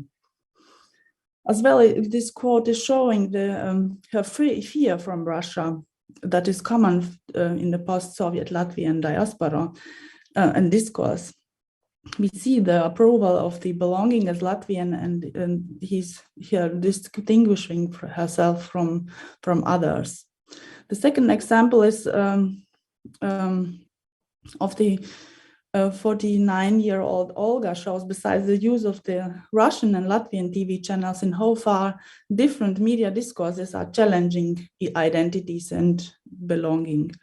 Olga is a Latvian Russian living in Germany and trying to negotiate her belonging between these two cultural and historical contexts. And these negotiation processes often take place in mediatized communication within their local and translocal network of friends and family. So besides the multilingualism and use of different sources from different countries and contexts are important catalysator for the development of media literacy that is strongly necessary in the context of fake propaganda.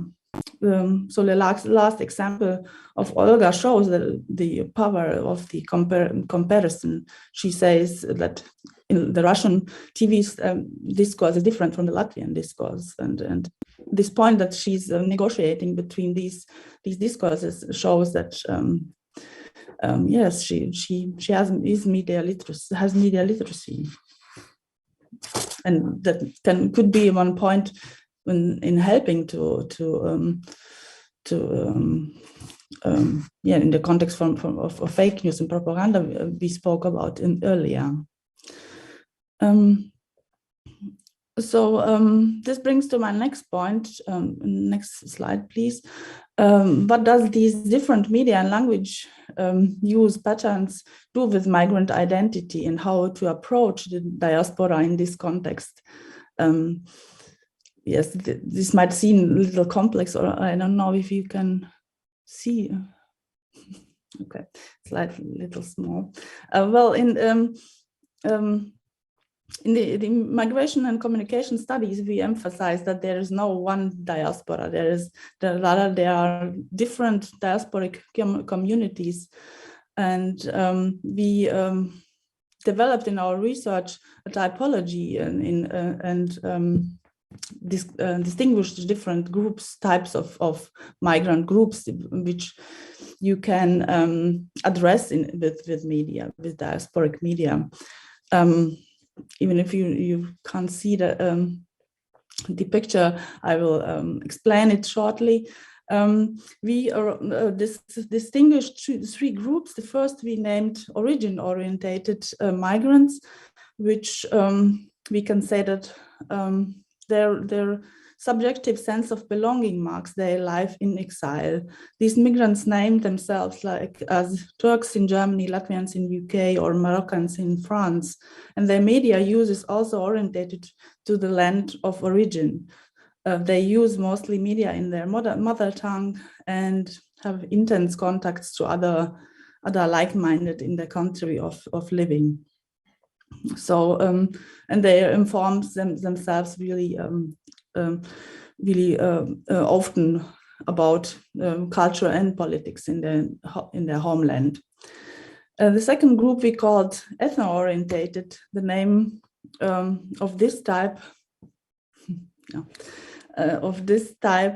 indicates a feeling of belonging between as a dual identity, that between the country of origin and between the country of the where they are actually living. So in Germany, they would be call themselves like German Moroccans or German Turks or German Russians. So these negotiation between two identities, two contexts of belonging is really important there. So and their media uses is then similar to this negotiating. They are using both media from the country of origin, but concentrating as well as on the media in the country they are living.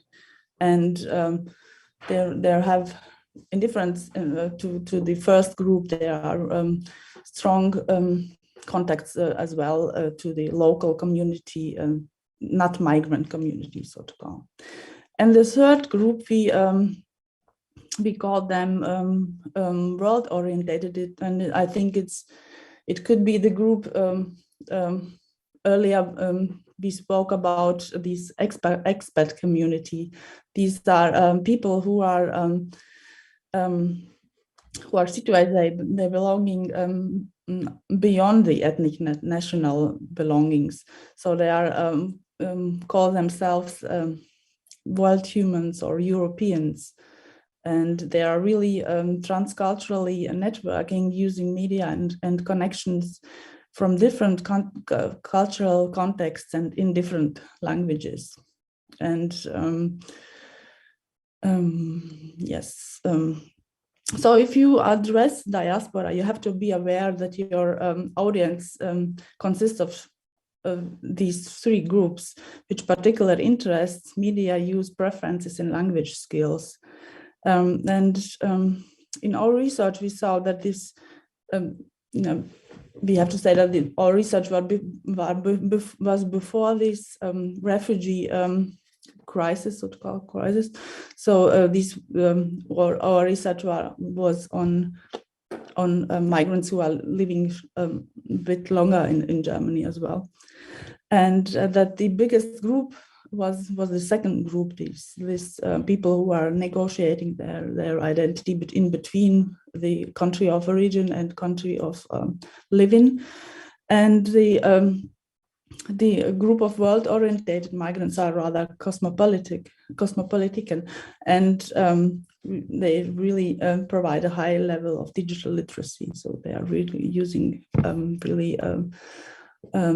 many different digital devices and sources. And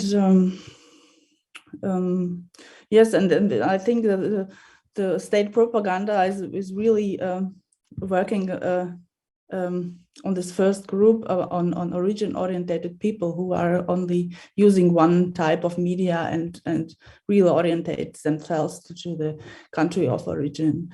So yes, and in my experience, the state communication mostly orientates to state the diaspora communication orientates to this first group, because this group is one who's searching for information about the country of origin. But I think it's important to address these all three groups in order to yes to have a good and and different and manifold communication with diaspora. Okay, thank you. And I'm really looking forward to questions.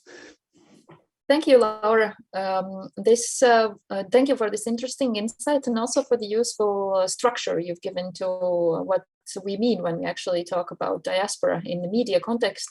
I had one follow-up question for you right now. In the first session that was dedicated to strategic considerations, there was a strand that developed regarding the Russian information, or let's say disinformation space, and the impact of it also on the current events and as well as on lives of our societies in Europe in the future, and how to counter this best. I'm curious to hear your views on do you think it is possible, and if yes, then how, to build on this media agility, media versatility of diasporas to better reach out on sensitive issues with communities back home? Yeah, I think we have to address them then in their own language. It's an important aspect as well, because many of this group of origin orientated doesn't have such a good language skills on the for example German skills. So we have to somehow address them and reach them beyond these state propaganda. And I think it should be best if the local media would address them in their own language. Yeah. Thank you. And one last question. Earlier today, we heard, I think, an important phrase that strong diasporas need strong media. What kind of role for specifically diaspora media outlets do you see in this, and what are the ingredients for a strong diaspora media to your mind, please? Yeah, I think we have to think about the interests of these different groups of the diaspora, because I can speak about the Latvian diaspora here in Germany. Of course there are many possibilities to get informed, but if you want it, but if you don't want to know, then the state is really hard to reach you. Then I think you have to go on many different levels to reach the diaspora. And strong diaspora it's of course the question from which perspective is it strong? Is it strong as a society outside the country, or is it strong for the country of origin? It's not so easy to answer. Thank you for the useful nuance to this. Of course, these are very complex questions, and I hope we can find the time when we can dwell in more detail on those. But you have already indicated to us the ways in which we can reflect and sort of uncover the nuance when we're talking about diaspora and its media. Thank you, Laura Suna from University of Siegen. Thank you very much. Right now, after a short break, we will return to our session on practical perspectives. So dear listeners, just get up, move a bit, get a breath of fresh air, so that we're ready for very practical case studies from a journalistic, editorial and publisher's point of view. We'll be back in a couple of minutes. Thank you.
So, dear viewers, thank you for being with us here at the session, which is dedicated to practical case studies that come from across Europe. And they present the perspectives, challenges, and tips and tricks of media work with and regarding diasporas or Europeans worldwide. So this session will provide us with a mix of country backgrounds, but also a mix of different socio-political contexts, and importantly, different professional profiles of media sector. So journalistic point of view, editorial, publishers' point of view. We will hear three presentations, and then we'll have some time for questions and answers to the three speakers. As the first case study, I would like to invite Elena Carbur, who is a news reporter at LTV, so Latvian public broadcaster. She's a news correspondent and freelance journalist, also for other Latvian media outlets, with I say 10 years of experience in the sector. She has extensively reported on the Latvian diaspora in the UK, which is the largest and most diverse diaspora community of Latvia. And importantly, let's not forget that Ilse is also a freelance videographer, a composer, an arranger, and a producer, so a creative personality. So Ilse, I pass the floor to you for your case study, please. Hi, thank you. You already told almost everything about me. So yeah, basically I am here in England as we call self-shooting journalist, yeah. It means that I am interviewing, I'm also filming, I'm filming myself as well, and at the end I am even editing and sending to television. So basically I have to do alone everything what usually is doing whole team, yeah, starting from finding the stories and, you know, just everything, yeah. And well, of course it is not easy, but it's fun. And no, well, after all these 8 years, it seems quite okay and just a normal way to work. And mainly I'm really doing stories about Latvians, about the success, about the worries, yeah. Luckily, since Brexit is done, it's not that much about politics, which I am very happy about. So yeah, it's for Latvian diaspora, it is very easy to reach because they are usually, they are very happy to tell about their life, about, you know, basically everything, what's happening here in the UK. And oddly, the way to deliver some news to Latvian diaspora is through not British media, but through Latvian media. So many Brits are really surprised. They are like, really, you do a story for Latvian television, which is broadcasting in Latvia, not in Britain, yeah? But in that way, you reach people in Britain. Of course, it is not because they are all the time watching television online or anything, but the television is publishing the stories online, so they get shared in social media because it's like, oh, hello, there are some news for you, yeah? You should listen to that, watch that. And in that way, I am really proud because of Latvian media. We informed about the settled status, and Latvians actually were the community which was one of, let's say, most organized regarding applying for the settled status, because all the Latvian media were telling what they should do, what applies to them, and what are the deadlines. And yeah, so it is kind of weird connection, but it does work. And well, talking about Ukraine, I was filming just 2 days ago in London in Ukrainian club, and I think this is what we should learn from them, because the way how they are organizing themselves and, you know, the amounts they are doing to help to the country of origin, yeah, they are standing outside the club. They are, it doesn't matter, it's rainy or it's cold, yeah, there are always people outside telling about the situation, of course, receiving some donations or some help. Every day they are standing in London. There are demonstrations in Trafalgar Square near number 10, and it doesn't matter what's the weather or anything. And they are also in this Ukrainian club receiving donations and organizing and making sure that everything works. It's full of people. And they are there since every morning, early morning till late night. And yeah, this is just yeah, I wish we could do that. And yeah, what else would you like me to tell, Elena? Ilse, you said that you had prepared also some video insights in your work. Yeah. Would you like to share that? Yeah, of course. One of the main things what Diaspora does, it is always various concerts with singing, dancing, and sometimes people join us, yeah, for performance. And I found one actually very, very funny concert. That was Latvian Culture Day in London, where some guy from public just joined Latvian girls. May I ask this dancing clip, please?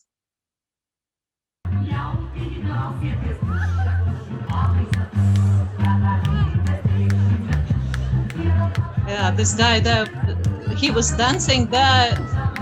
Initially, he was just was laughing, yeah. So he went away. But obviously he went back. So the Latvian photographer just told him to go away. Yeah. So yeah, but usually people are just nice, and it's not because they are nasty or anything. They are just trying their best. This is a very, let's say, humorous example of the philosophy, I think, of work with and regarding diaspora, that this is a very human-centered work, because it uncovers personalities of people in a sort of a very close-up manner. I would like to hear your views, whether when working with diaspora, whether it's not easy to fall into the trap of only doing sort of these personality stories, which sometimes can also stay on the level of the exotic specimen of a certain nation living in a very far away country and doing particular things. How do you manage to juggle this very humane, very personal aspect of work by not also making a caricature or this sort of exoticizing diaspora and showing that diaspora is an integral part of the diversity that a particular nation has? Well, I guess I'm just one of these exotic creatures myself, yeah, because I also live in Britain. And I think, oh, I almost dropped my camera. I think that being one of them, yeah,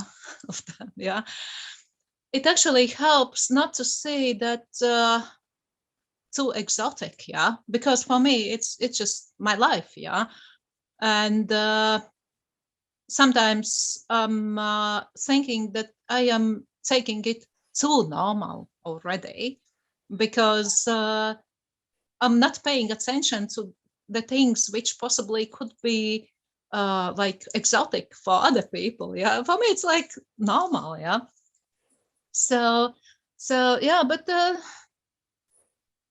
I really, yes, of course, when there are coming some journalists from Latvia, then of course I see us as exotic creatures, weird, living weird houses, driving the wrong side of the road, yeah.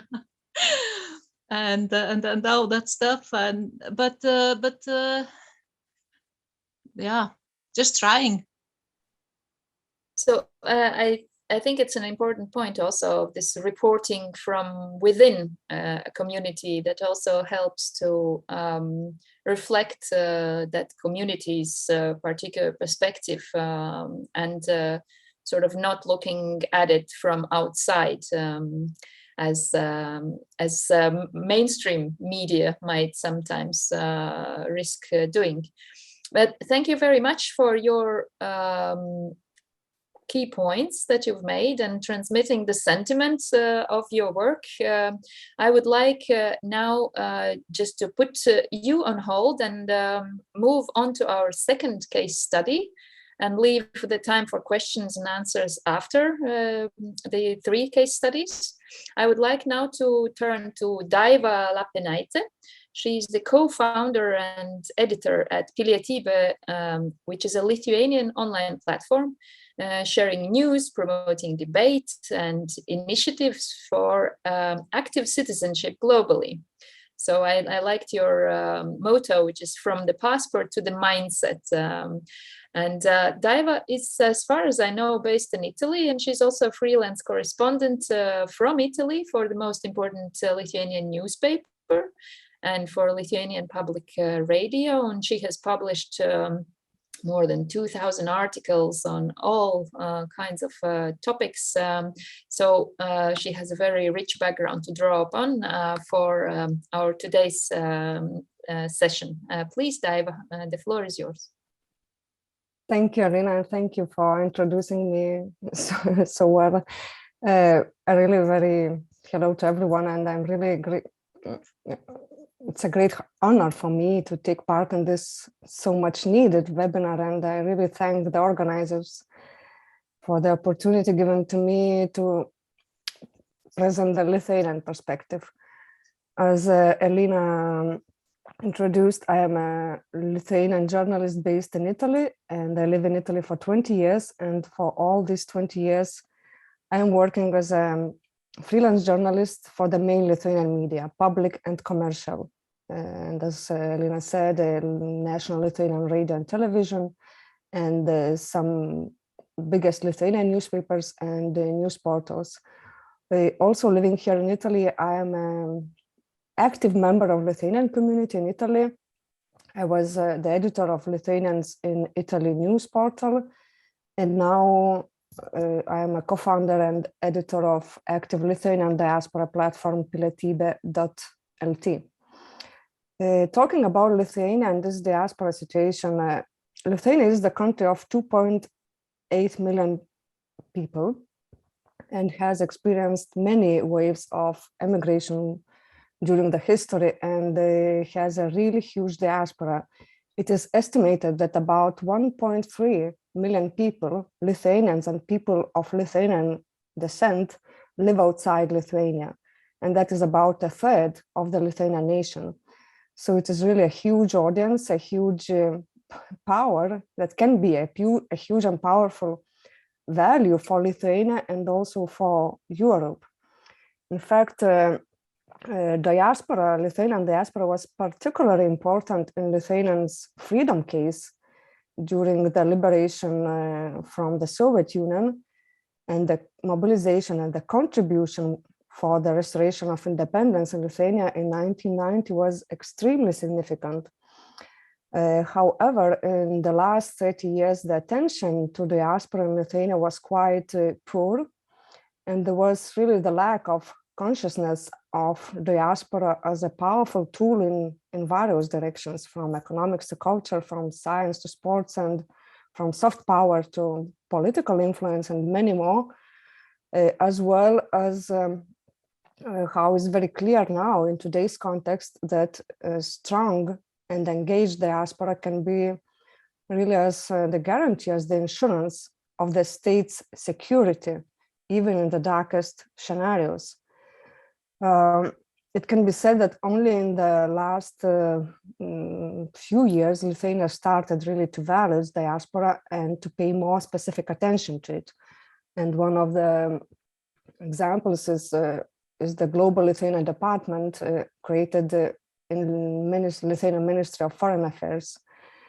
And particular attention to the diaspora fell on in 2019 when there was a referendum on the legalization of dual citizenship, and also during the parliament elections in 2020, when for the first time in history in the parliament there was established the World Lithuanian Constituency, and really wide diaspora participation was reached.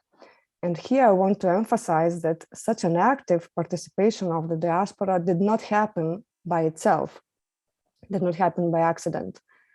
The great efforts were made by the civic initiative, Mūsų metas dabar, in English, Our Time Is Now, a civic initiative that was created by Lithuanians living in the United States. And they made a really strong contribution to all this diaspora activity to happen. And this civic initiative really became a springboard for what we have created now, active diaspora online platform, pilietybė.lt. And during my 20 years working with Lithuanian media as a journalist from Italy and observing the things that were happening during the referendum, and particularly during the parliament elections in 2020, it became really obvious that it is so hard to reach diaspora all over the world. It is so difficult to reach people, and something just had to be done. First of all, I have to say that there are already several newspapers, magazines, news portals created by Lithuanians living in different countries. But these are mostly created by communities or intended only for the diaspora in that particular country. Secondly, in Lithuanian media, there is still not really very much space for diaspora. To date, in Lithuanian media, there is only one section dedicated to the diaspora on the national radio and television news portal. There are several television programs dedicated to diaspora, but they are mostly telling lifestyle stories of Lithuanians abroad. Yet the coverage of the real problems, challenges, and also achievements of the diaspora is rather dim. So summing up these two problems, as well as the fact that even in Lithuanian media, journalists themselves often have quite difficulties talking about diaspora topics, and this is maybe because of lack of first-hand touch. For me, it became really clear that there was a need of a dedicated and coherent diaspora information space, and this lack had to be filled. So we, a group of like-minded Lithuanians from five countries, from United States of America, Ireland, Italy, Estonia, and Lithuania. People active also in various diaspora fields, from civic activism to Lithuanian education, from communities to professionals, from communication and media. We have founded this first Lithuanian diaspora platform, pilietybė.lt. And the idea is to be the platform where citizenship issues and also issues of active citizenship are discussed. And our goal is to connect diaspora and also to connect Lithuania with this diaspora by educating, engaging, and also enabling the diaspora to be the true power that it can be in building strong global Lithuania. And as Elena said, our mission is to cultivate the concept of citizenship, a concept of active citizenship, from passport to a mindset. I have to confess that it's a very difficult mission, but not impossible. And the biggest challenges that we are facing basically are two. And the first one is to reach and to attract the audience, the target audience. And the second one is a financial aspect. And talking about how to reach the audience, from my experience, I see several good steps that can be helpful. For example, talking about the content, it is important the exclusivity. It means creating the original exclusive content, articles, interviews, comments, discussions, videos, and so on, of something that people cannot find anywhere else. Next thing could be authenticity. It means creating maybe not always the most professional content, but authentic content, first-hand content. Because I see that authenticity is something that really touches people, touches their minds and their hearts. And also simplicity, because it is really, there is a huge amount of information, there is the ocean of information, and so very often it is complicated, it's not clear, it's not comprehensive, it's not simple. So what we try to do is to simplify as much as possible, as we say, put it black on white sheets in black letters. And also originality. It means to give the content, to present the content in an attractive, not boring way, in some kind of, I don't know, different, interesting, creative way. And that means to not be afraid of bold ideas. And what is very, very important is to find opinion makers, to find the leaders, and to create the network with them, to work together with them. It means, it's really hard, but it means knocking on the doors of known and respectful people in the society, also to politicians, to communities and various diaspora organization leaders, and creating the network with them. And this helps not only to reach the wider audience, but also it helps to give space to people that are in diaspora that are doing great things and no one knows about them, giving them the space to lay out their problems, their difficulties, their ideas, also how to solve these problems and difficulties, and to give them the voice in the mainstream of information space. Also, from my experience, what I see that is really in creating a stronger diaspora media is vital to develop relationships with the media, both in the country of origin and local media in the country of residence.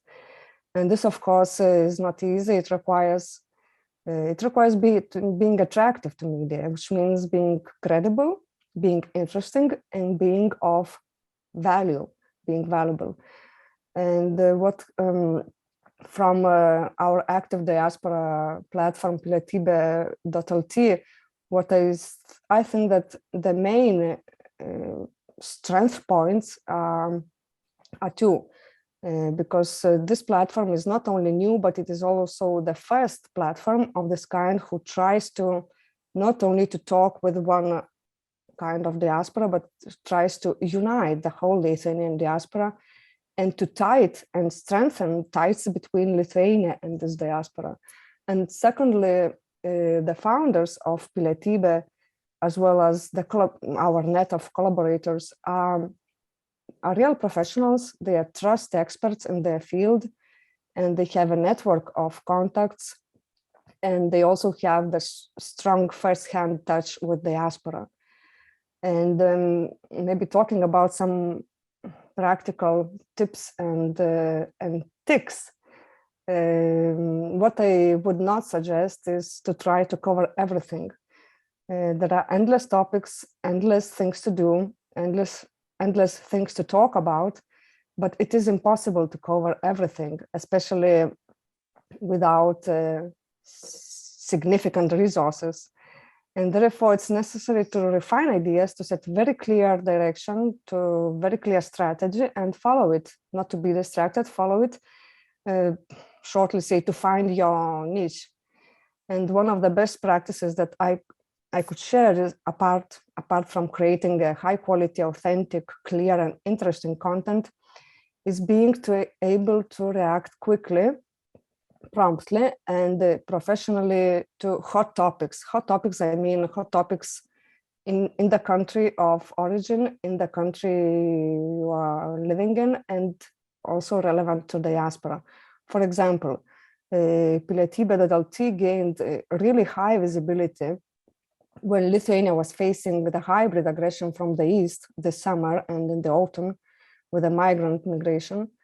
And even now, when we are facing the war in Ukraine, in engaging the diaspora, in supporting Ukraine, and in being able to resist also to disinformation and fake news, we very quickly held interviews with experts and also with state representatives. For example, the Prime Minister, the Deputy Minister of Foreign Affairs, the Speaker of the Parliament, and some other ministers.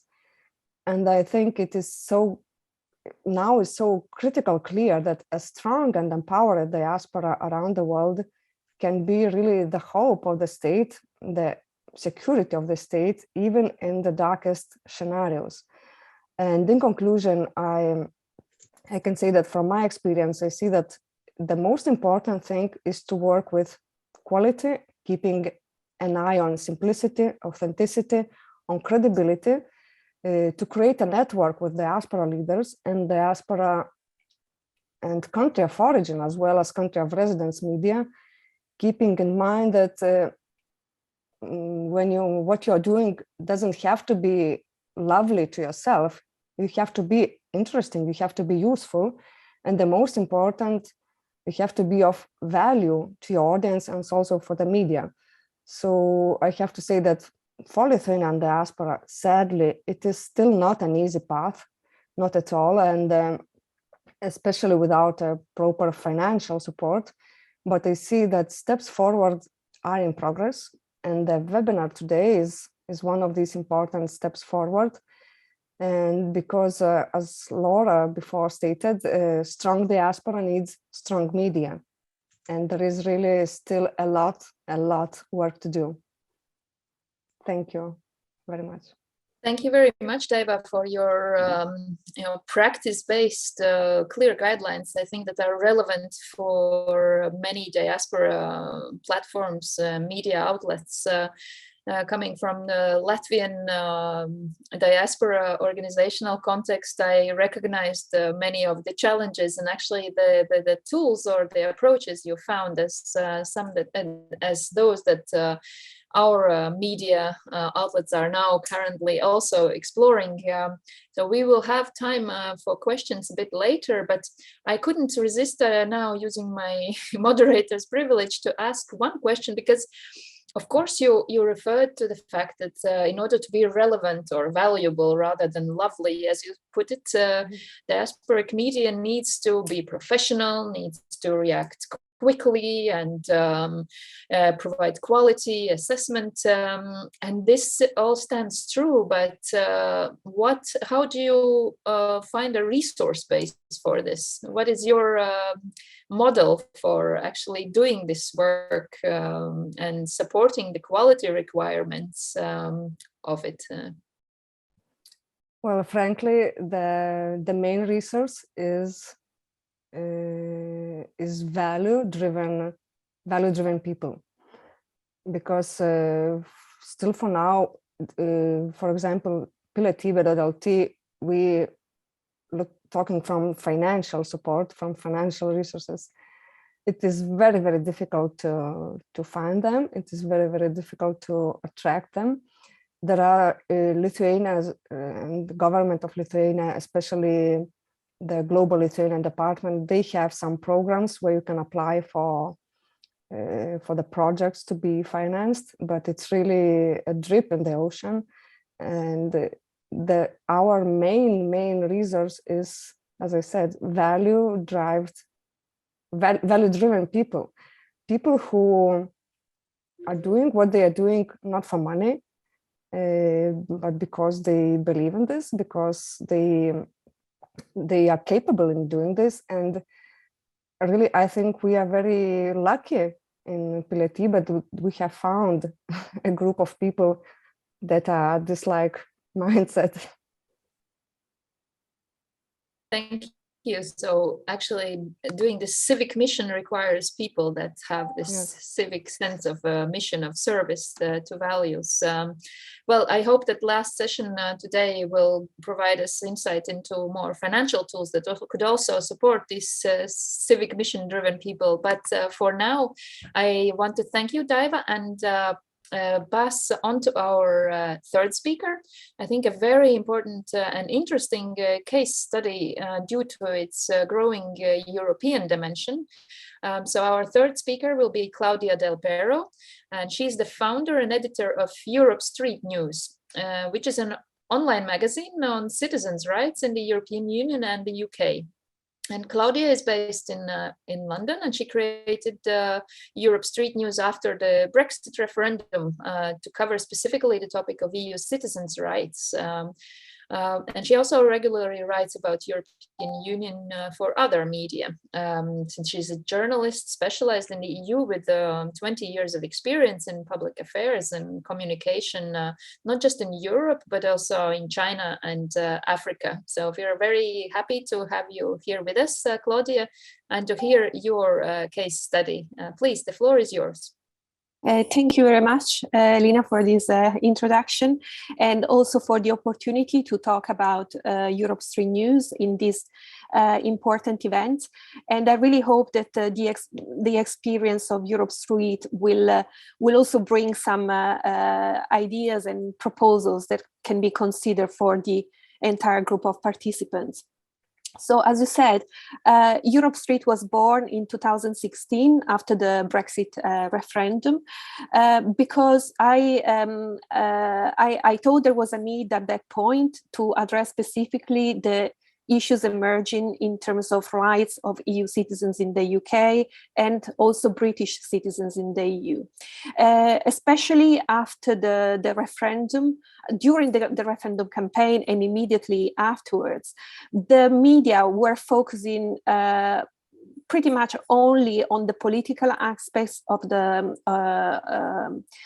vote and on the economic aspects of the separation of the UK from the EU.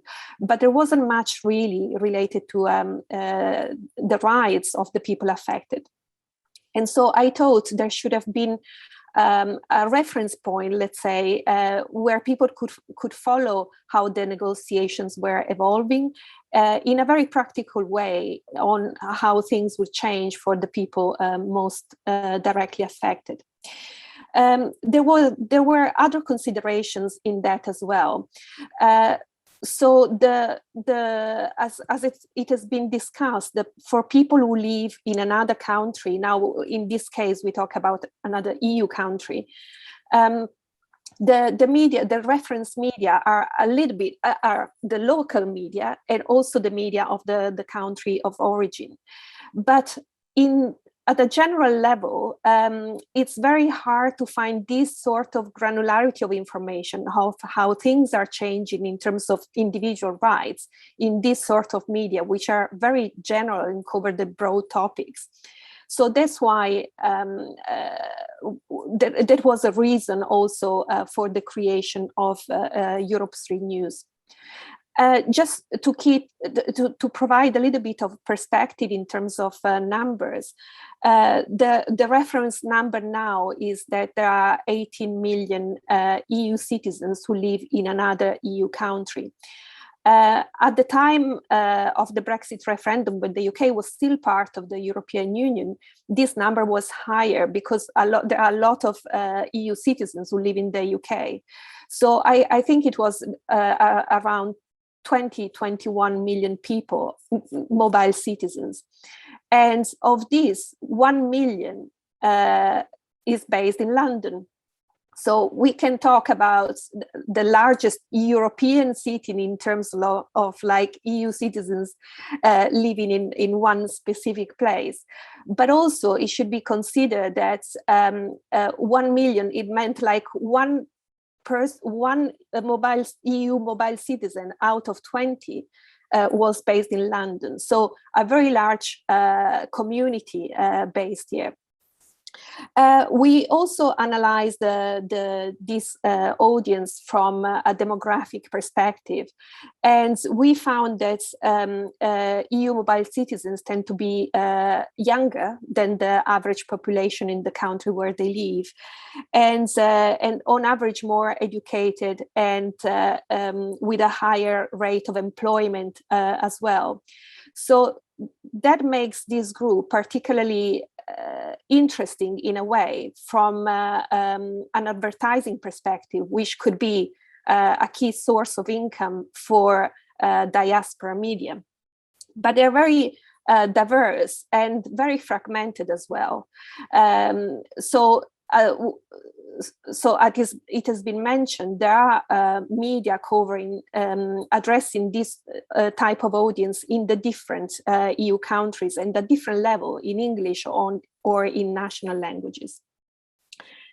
We have also, in 2019, we also carried out a survey on our readership, so these 5 million people that were affected by Brexit, and we had about 3,000 responses. So it was a quite interesting result, and it came out that 63% felt they were lacking information about their rights as mobile citizens, and 17% wouldn't know what to do if their rights were being breached in some ways. And 92% did not feel represented at a political level. So that was a very high number. And I mean, of course, in this, there is surely the shock of the Brexit referendum, but I think it's quite significant numbers to keep in mind. So a very disempowered sort of audience.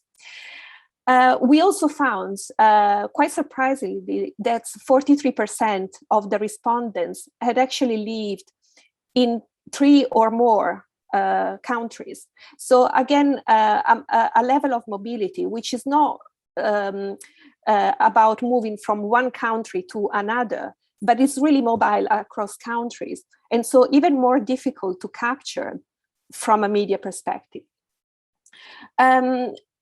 So what we did with Europe Street was to provide practical information on how, as I said, things were changing for this group. But we also identified a broader need of information about being EU citizens. What are the rights of EU citizens, and especially those who move across different countries. And to do this from a very practical and independent perspective. The other element of Europe Street is a newsletter, which at the moment is being paused because of capacity issues. And the newsletter was meant to provide a European view of these sort of topics, to give precisely this feeling and this sentiment of being EU citizens, and that the issues faced maybe in one country can be similar to other countries, or where there can be a significant difference in interest, but to give this sense of what is happening across Europe. So these were the two main offers. And while doing this work, of course, it has emerged very clearly that there is a lack of information for people who move across European countries in general about their rights. But it's also a difficult topic to address, because in a way, people look for this sort of information when they start with a problem. People don't think in general, oh, what are my rights as an EU citizen? Or so it has to be very contextual. For example, around times of European elections, can I vote? What are the procedures? What am I supposed to do? So we have also identified in this context the media in English, the publication in English around the European countries who target the international community in those countries. And what we have found is that the reporting tend to be at the national level, is to provide national news in English so that the international community can be more involved. But what is often lacking is this European broad level of the rights that derive from being either resident or citizen of the European Union. And so combining these two aspects, we are now approaching these publications and suggesting to share content with them, precisely because of this need, because there is a lack of general information about the rights that come from the being part of the European Union, but also how to address this fragmented audience in different countries that tend to be more mobile than other audiences and not having a lot of reference points in the media. So in this way, we hope to really maximize the reach of this audience and providing quality information that is relevant to them from a practical perspective. And in recent months, we have started this collaboration with two websites. One is called The Local, which is present in 9 European countries, and the other one is Dutch News. And this is an ongoing work, so we really hope to expand this network and to be able to share content with other publications as well. In terms of challenges, well, as it has been mentioned, funding is always an issue, and especially we have made the choice not to look for public funding, especially not from the European Union.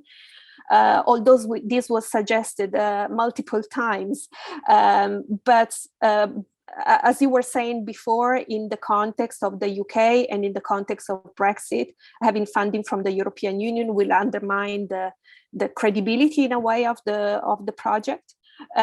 So we prefer to keep total independence from in that sense, and really to work on a commercial basis. And this is what we offer now also with to these publications we are collaborating with.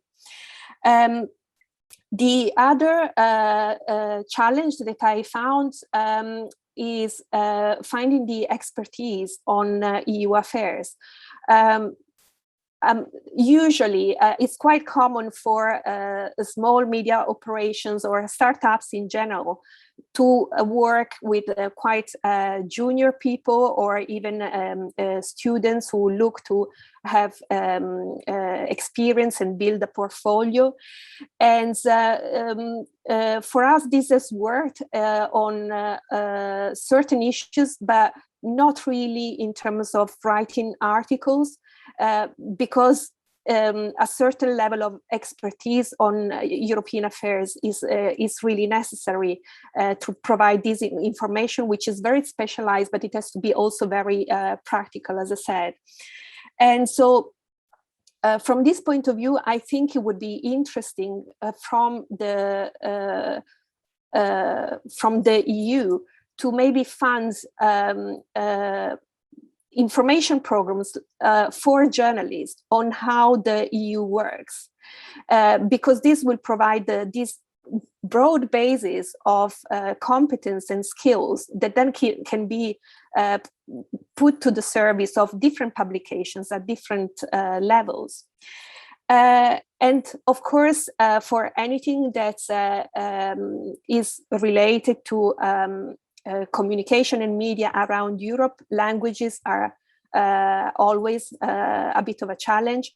As I said, we are now targeting publication. We have been targeting publications as partners who work in English because we work in English as well. But it will be very interesting to expand more into publications in other languages. But then, of course, we have to solve the language issue. And if this is multiplied by several countries and several languages, it can become a very burdensome operation. So these were my main points. I hope it's some reflections that can sort of be helpful for others as well. And I'm happy to take any questions. Thank you, Claudia, for this very useful look at both the specific case of Britons abroad, but also about this European dimension of diaspora work. Well, let's say mobile EU citizens, how mobile Europeans, how do we engage with them on issues that they share? Just to look at my own example. So originally from Latvia, I've lived now half of my life in Brussels, Luxembourg, Italy, France, you name it. And my husband is a Luxembourger originally from Portugal. So imagine the number of languages and cultures we share in our family. And research also shows that there is an emerging identity of mobile Europeans, that sometimes we share more with people coming from other countries that have had similar life experience of having this European path than with nationals from our country that never really spent considerable time abroad. So against the backdrop of this emerging European identity among mobile Europeans, I want to put a question to you, Claudia. You already outlined some hurdles to this, but do you think that sort of a common media for mobile Europeans is possible to address precisely these common issues of interest to them? I'm not quite sure is the answer, and we have studied quite a bit this audience, which is very diverse and as I said, very mobile, very multilingual. So there are some common interests within this group. If we look, for example. So we look maybe I mention an example to make things clear. So we looked at what people were looking at, were moving to other countries, what sort of services. And of course, everybody looks at administrative procedures, how to register, where to send children to school, how to find a house, and all these sort of things. So these are common topics that could potentially be part of a broad publication covering these issues. But then the realization of these needs and these demands is done at the local level. And so the rules are different in each country. So you need this balance between local and European. Our point of view, our angle is to focus on the rights that come from EU citizenship, as I said. A lot of that related to voting rights, on decisions made by the European Court of Justice, for example, that solve a problem that may emerge in several countries. So it's a bit of a practical legal approach. But as I said, people look into the details of these issues when they need it, when there is an emerging problem. And this is why Brexit has created a problem for 5 million people. So that was that specific need. But I think on a general level, for these sort of topics, it's better to collaborate with other media, to have a network of media covering these sort of issues and therefore reaching as many people as possible, because each of them will have their own audience. So this is my experience. Thank you, Claudia. You just mentioned an idea of a network, and I wanted to pass the floor to Daiva, who has dropped an idea that is related to this in our chat. Daiva, would you want to come back to this idea of cooperation and networking? Actually, what I'm hearing, that we are all facing the same problems. We're all facing the same issues. and we are trying to do all the same. We're trying to reach all the same goals. I don't know if exists something like that, but my idea would be, why don't we create the Diaspora Media Association that would help us to face the problems and to find the solutions together, and also in trying to reach the audience and in trying to reach the finances, we could be also more stronger together than on ourselves. And also as the voice, because what I hear and what I'm sure, deeply sure, what I believe in and what I hear in today is strong diaspora media means strong diaspora, and vice versa. Strong diaspora means strong media. And in today's context, we in Lithuania, we know very, very well what it means, strong diaspora. Strong diaspora helped Lithuania to become free from the Soviet Union. And in today's context, anyway, there are many, many fields where strong diaspora can help their own country and themselves to become more strong, more vital, and more prosperous.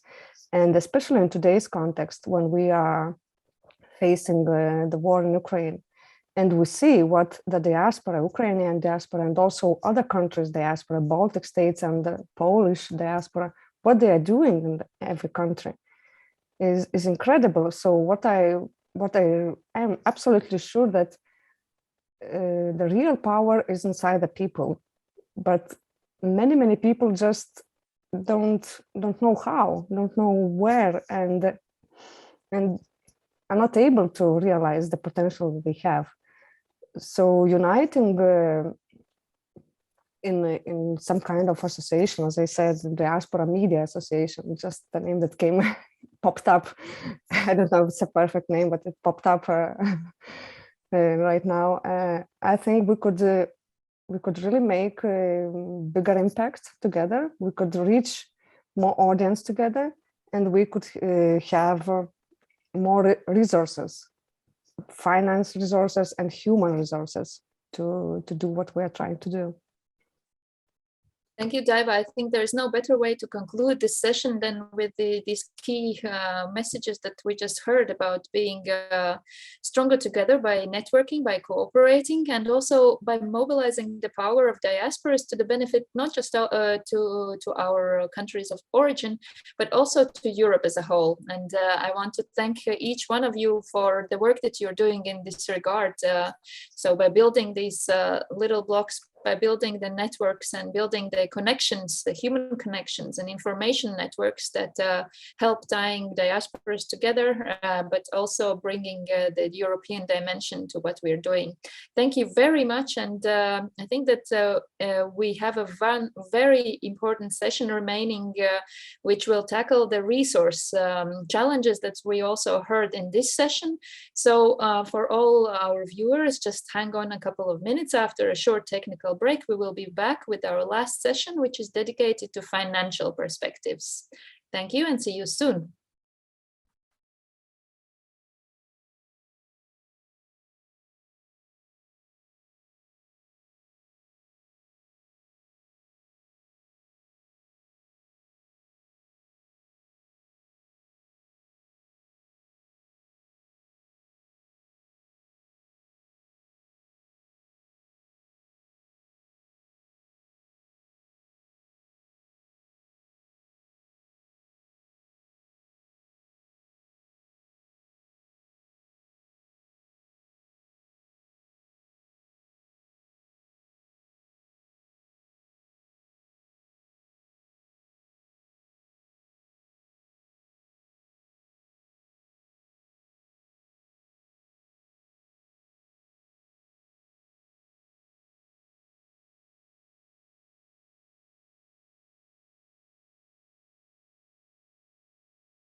Welcome back, everyone, to the webinar that Europeans throughout the world are hosting on the topic of diaspora-friendly media policy and practice. We have had a day looking at the strategic, academic, and practical dimensions of the topic, and now we have reached, I would say, a key, a very important dimension, which is the session on financial perspectives. Earlier today, we have already heard resource challenges raised with regard to fulfilling the mission of diasporic media that try to build European citizenship ties of mobile Europeans, and also to strengthen the links to their host and home countries. So we have the honor today to hear 3 interventions on the subject, which I believe will be also practically useful for those engaged in this line of work. We will first start with the video from a member of European Parliament and a former Minister of Culture of Latvia, Dace Melbārde. Then we will have a briefing from European Commission that Audrijs Perkauskas from DG Connect will provide. And we will conclude with the national policy best practice example from Latvia, which will be provided by Aiga Grišāne, a media policy expert and a policy advisor to MEP Melbārde. But first, as mentioned, I would like to pass the virtual floor for a video intervention by Dace Melbārde. She's not just a member of European Parliament, but also Vice Chair of the Parliament's Committee on Culture and Education, as well as of the Special Committee on Foreign Interference in Democratic Processes in the EU, including disinformation. So all very relevant topics to today's discussion. And as I said, she's also a former Minister of Culture of Latvia, under whose remit was the development of media policy, but then at the time also the new diaspora policy of Latvia. So please, video. Let's hear MEP Dace Melbārde, please. Dear participants, it is an honor for me to address you today and give you a brief overview of the most topical aspects of European media policy. My focus today will be on the economic viability of the media sector in all its diversity, including diaspora media. Unfortunately, we are living in the times of war. Russia's unprovoked and unjustified attack on Ukraine will define the history of humankind and democracies for the decades to come. It also means that we need a complete overhaul of our media policies. Now, more than ever, we need to protect our democracies. Russia has been waging war in information space for decades. It has been undermining media freedom and mocking our liberties.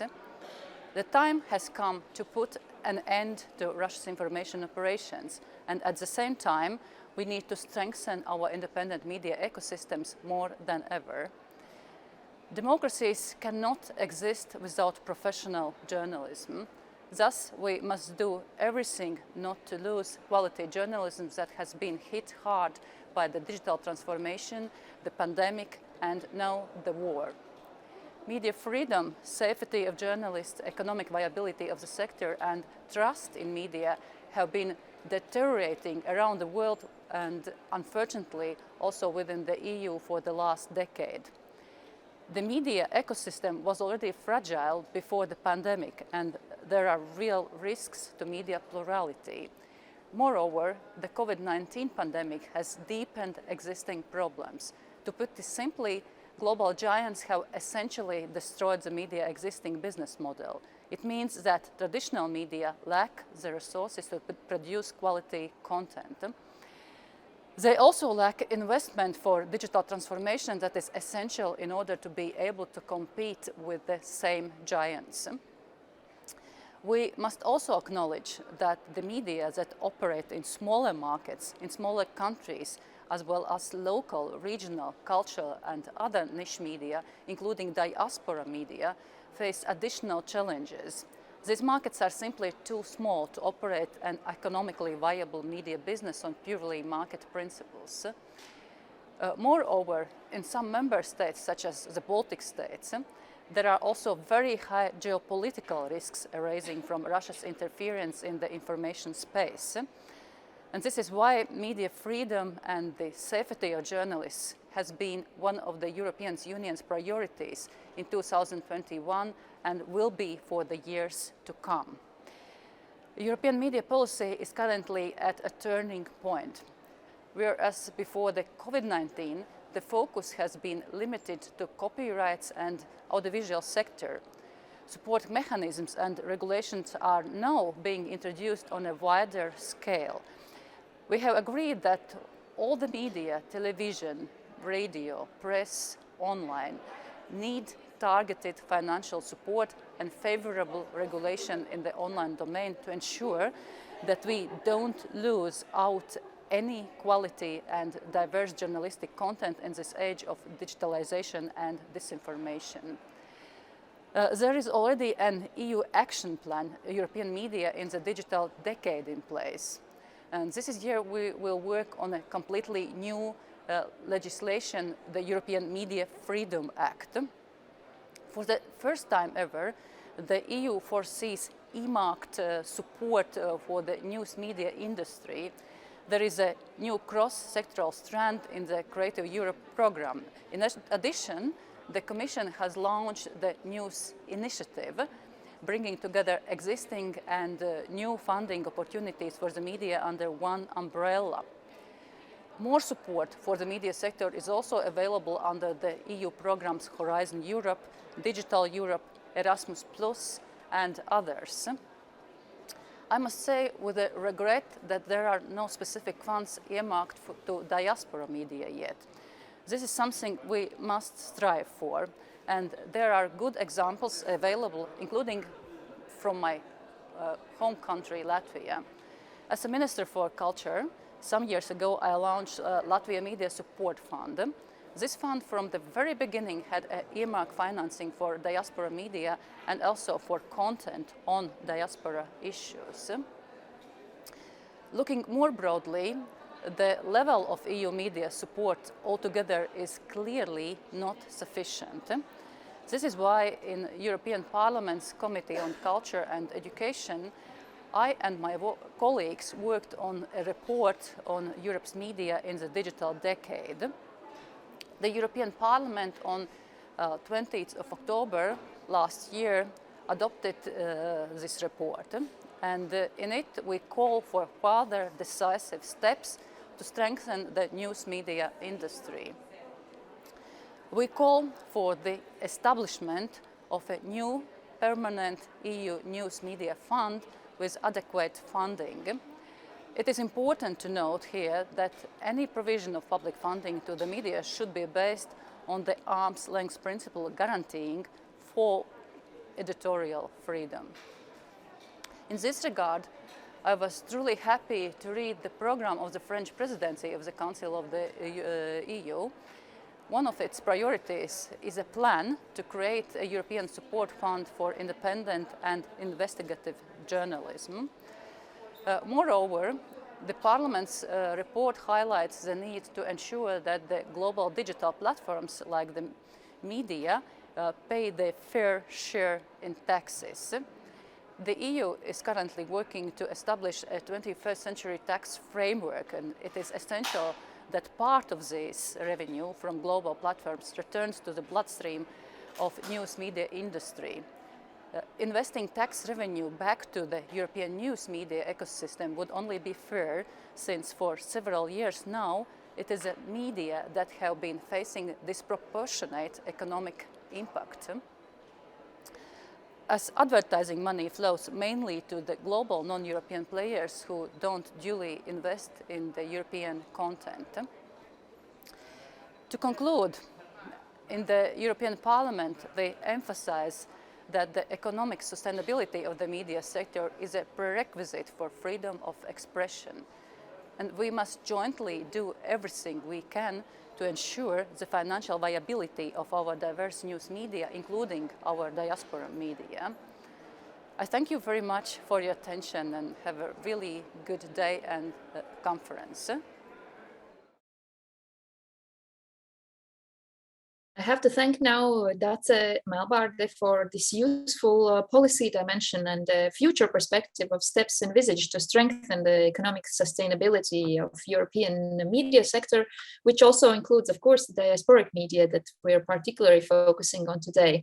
But right now, I'm looking forward to the information that we'll receive from our European Commission colleagues about the instruments that are currently available for diasporic media and for support to media work. I will now pass the floor to Audrius Perkauskas, who is the Deputy Head of Unit at the European Commission, at the Directorate General for Communication Networks, Content and Technology, DG Connect. Please, Audrius, the floor is yours. Thank you, Elena. And my brief intervention will actually echo what the member of European Parliament, Dace Melbarde, has just said. So in particular, I will highlight some important aspects around the planned Media Freedom Initiative, and I will talk a bit indeed about the important funding aspects. So just a few words about the Media Freedom Initiative and how it relates to diaspora media. Indeed, the Media Freedom Act will be a lot about making the internal market for media more smooth and removing obstacles and fragmentation as far as possible in the internal media market. So, for example, we will aim to make sure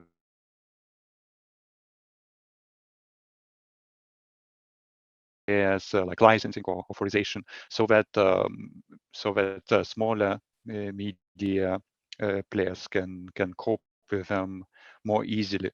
There will also likely be a part on media innovation and fostering media innovation, and it's important aspect for smaller media.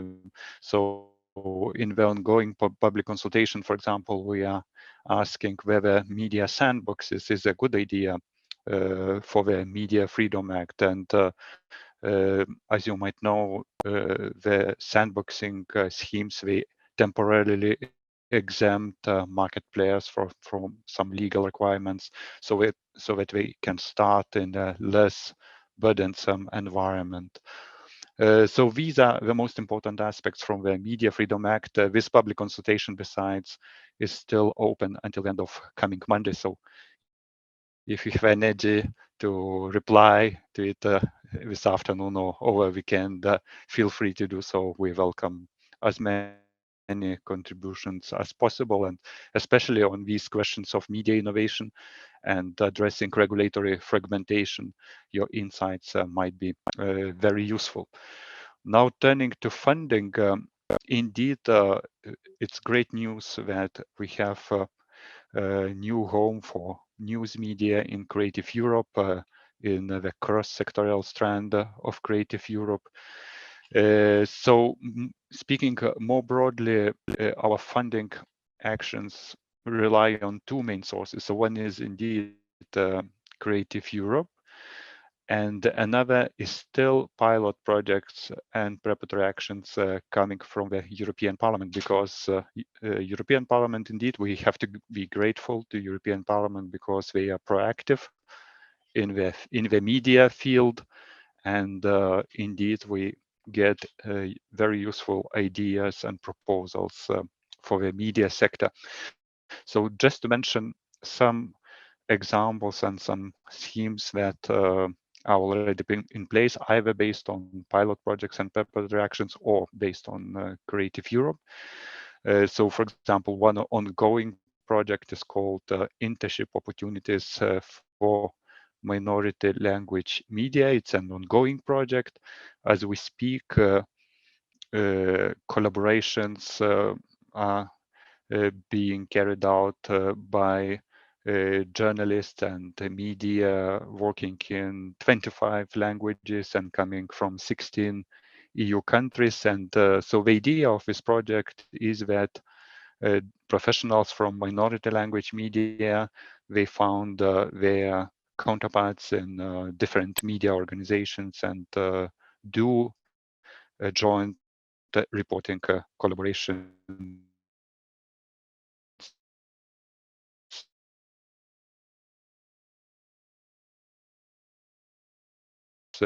together. And this leads to very interesting type of project that another project on improving migrant representation in media and social media, because one thing we can see is that migrant populations were not so present in media, in the sense that what is important for them is not necessarily reported in media. Of course, this might be changing these days with refugees coming from Ukraine. Of course, their living conditions and what is happening to them attracts a lot of media attention. So this project probably predates the current developments, but it's still very important and to some extent relevant.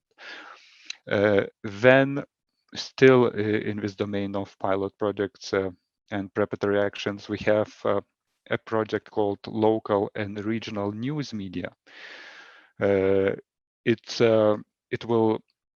new call for proposals will be launched in the second quarter of 22.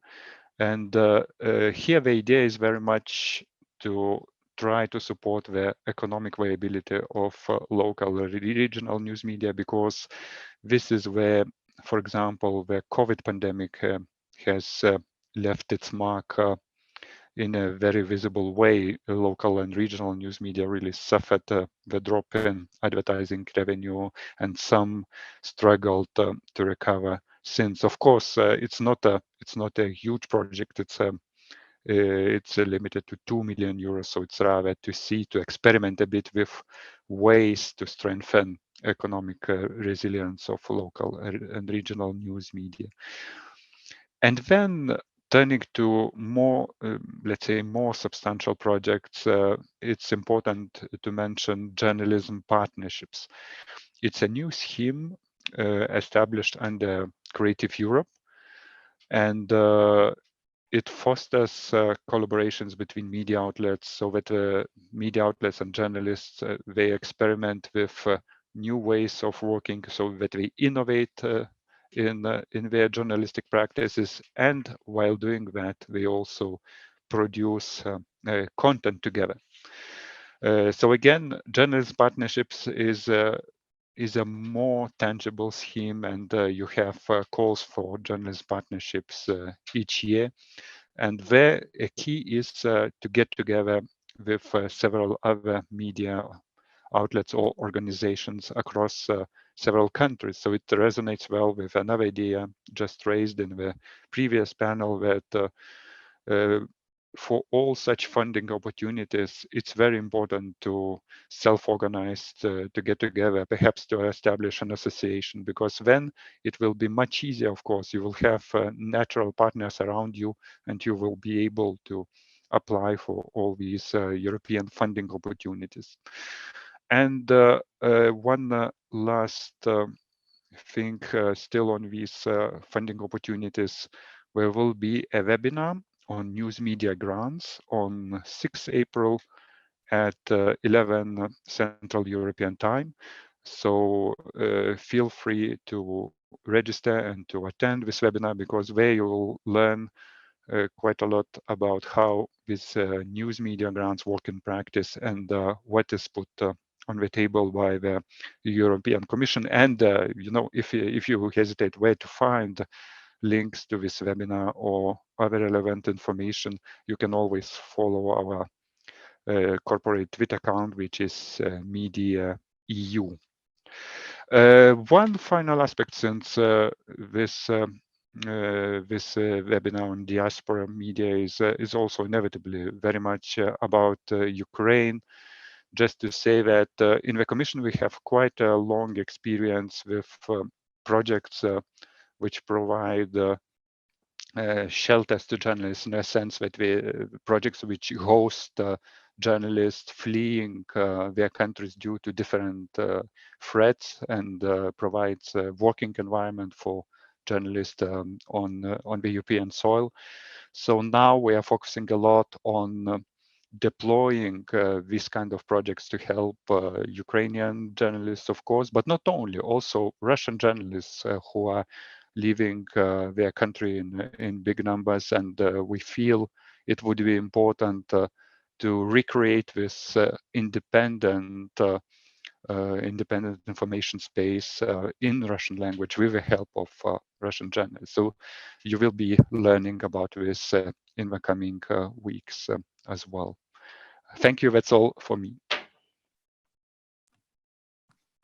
Thank you, Audrys, for this good and useful overview of the funding opportunities that our viewers can further explore in support of the media work with and regarding mobile Europeans as well as Ukraine.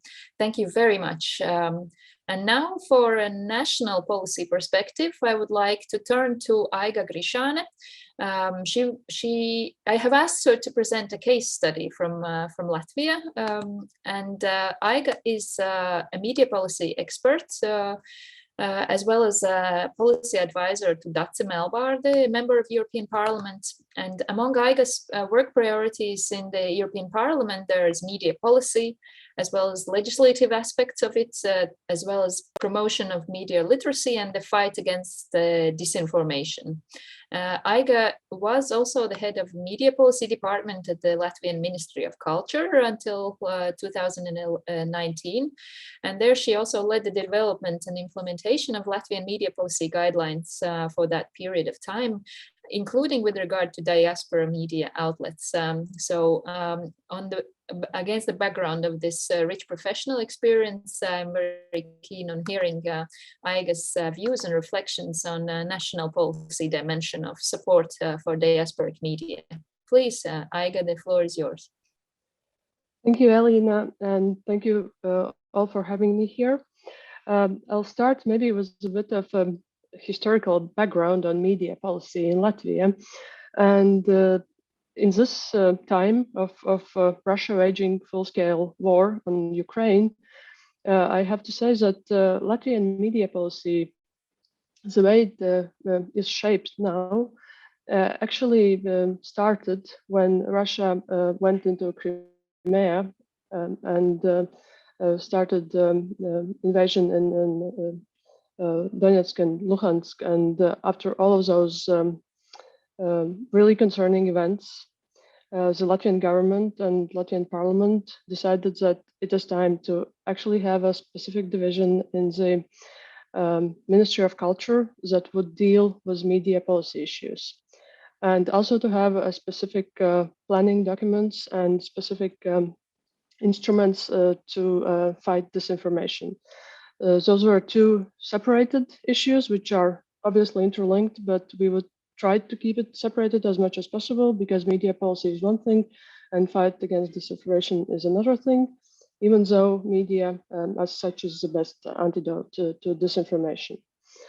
And so media policy department in the Ministry of Culture was established around 2015, and the first ever holistic media policy guidelines in Latvia were adopted by the Cabinet of Ministers in 2016. So in these media policy guidelines, from the very beginning, we already paid particular attention to diaspora media. For Latvia as well, diaspora, as it was mentioned in previous panels, has played a really important role during the times when Latvia was occupied by Soviet Union, by Russia. And there was already diaspora media and strong diaspora media during these 50 years, operating in different European and world countries. But with the changes in the information environment and changes also within the diaspora, we as policymakers were approached both by diaspora media and by diaspora NGOs, asking for additional support from the state, from the Latvian government, to help to sustain Latvian diaspora media. So when we developed guidelines in close cooperation with both diaspora media and diaspora NGOs, we focused on two aspects, and that was also mentioned in the previous panels. So one is the aspect of diaspora media operating in different countries, and the way we can help diaspora media to be economically more viable in the times when the advertisement revenues falling, and the subscriptions sometimes are falling as well. So this was one of the directions we worked with, establishing specific project goals for diaspora media to support creation of quality content in diaspora media. And the other aspect was the aspect of having diaspora issues to be more integrated in the media ecosystem that operates within Latvia. So there we looked at it at the diaspora as to another region of Latvia.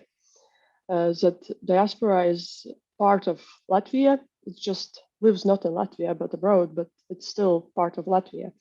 So there were two directions. One was a direction of having project goals for commercial media to work together either with diaspora media or with diaspora NGOs to introduce more content that is related to diaspora issues in Latvian media that operates in Latvia.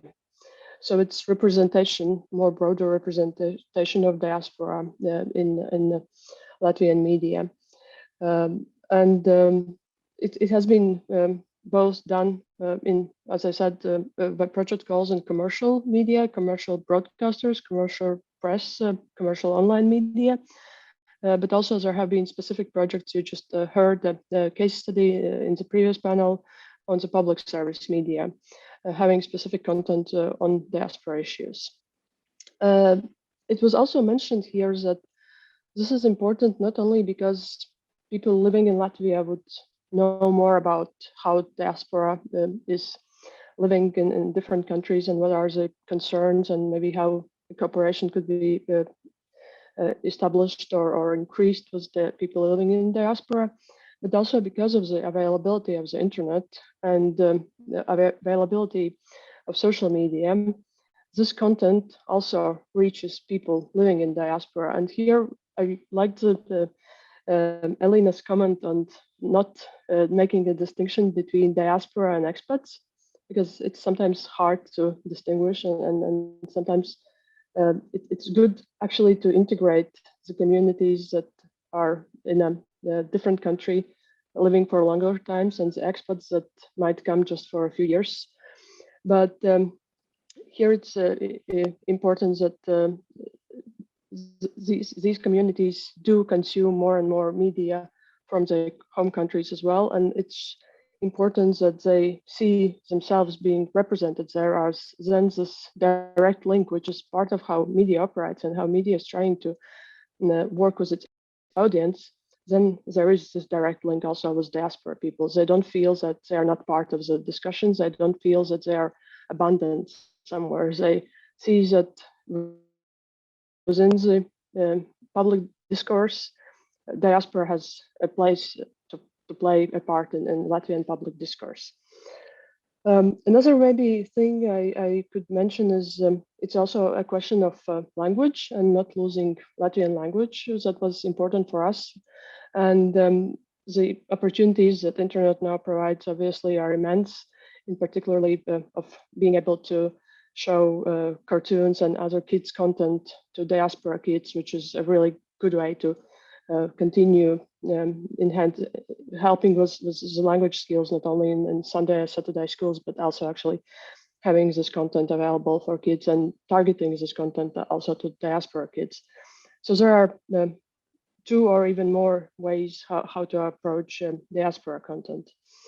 Maybe another thing, now that we are in a completely different situation, I believe we will have to look much deeper and closer on issues regarding disinformation coming from Russia, on issues regarding content in Russian, and also on content in Belarusian and Ukrainian, and see how we can support this pluralistic media space in Russian language, both within the EU and helping Russian journalists to keep on working for the audiences in Russia, but most probably from the safe spaces in the European Union, as the situation which we are seeing now probably is the new Iron Curtain being established, and there is a need to think about both catering for the audiences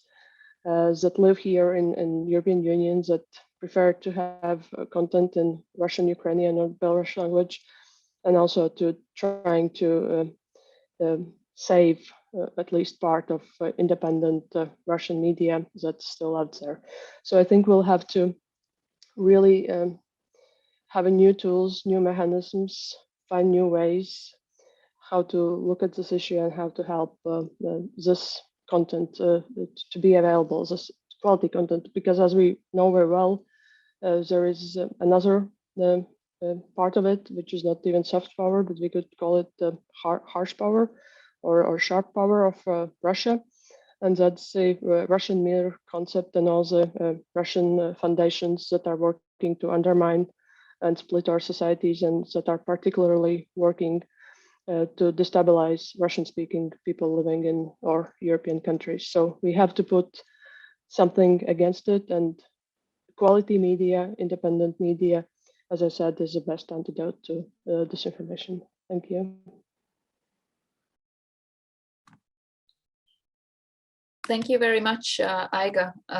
You have showed important avenues for further work with regard to Russian disinformation and in general in strengthening our information spaces resilience to any kind of attacks or undermining tendencies.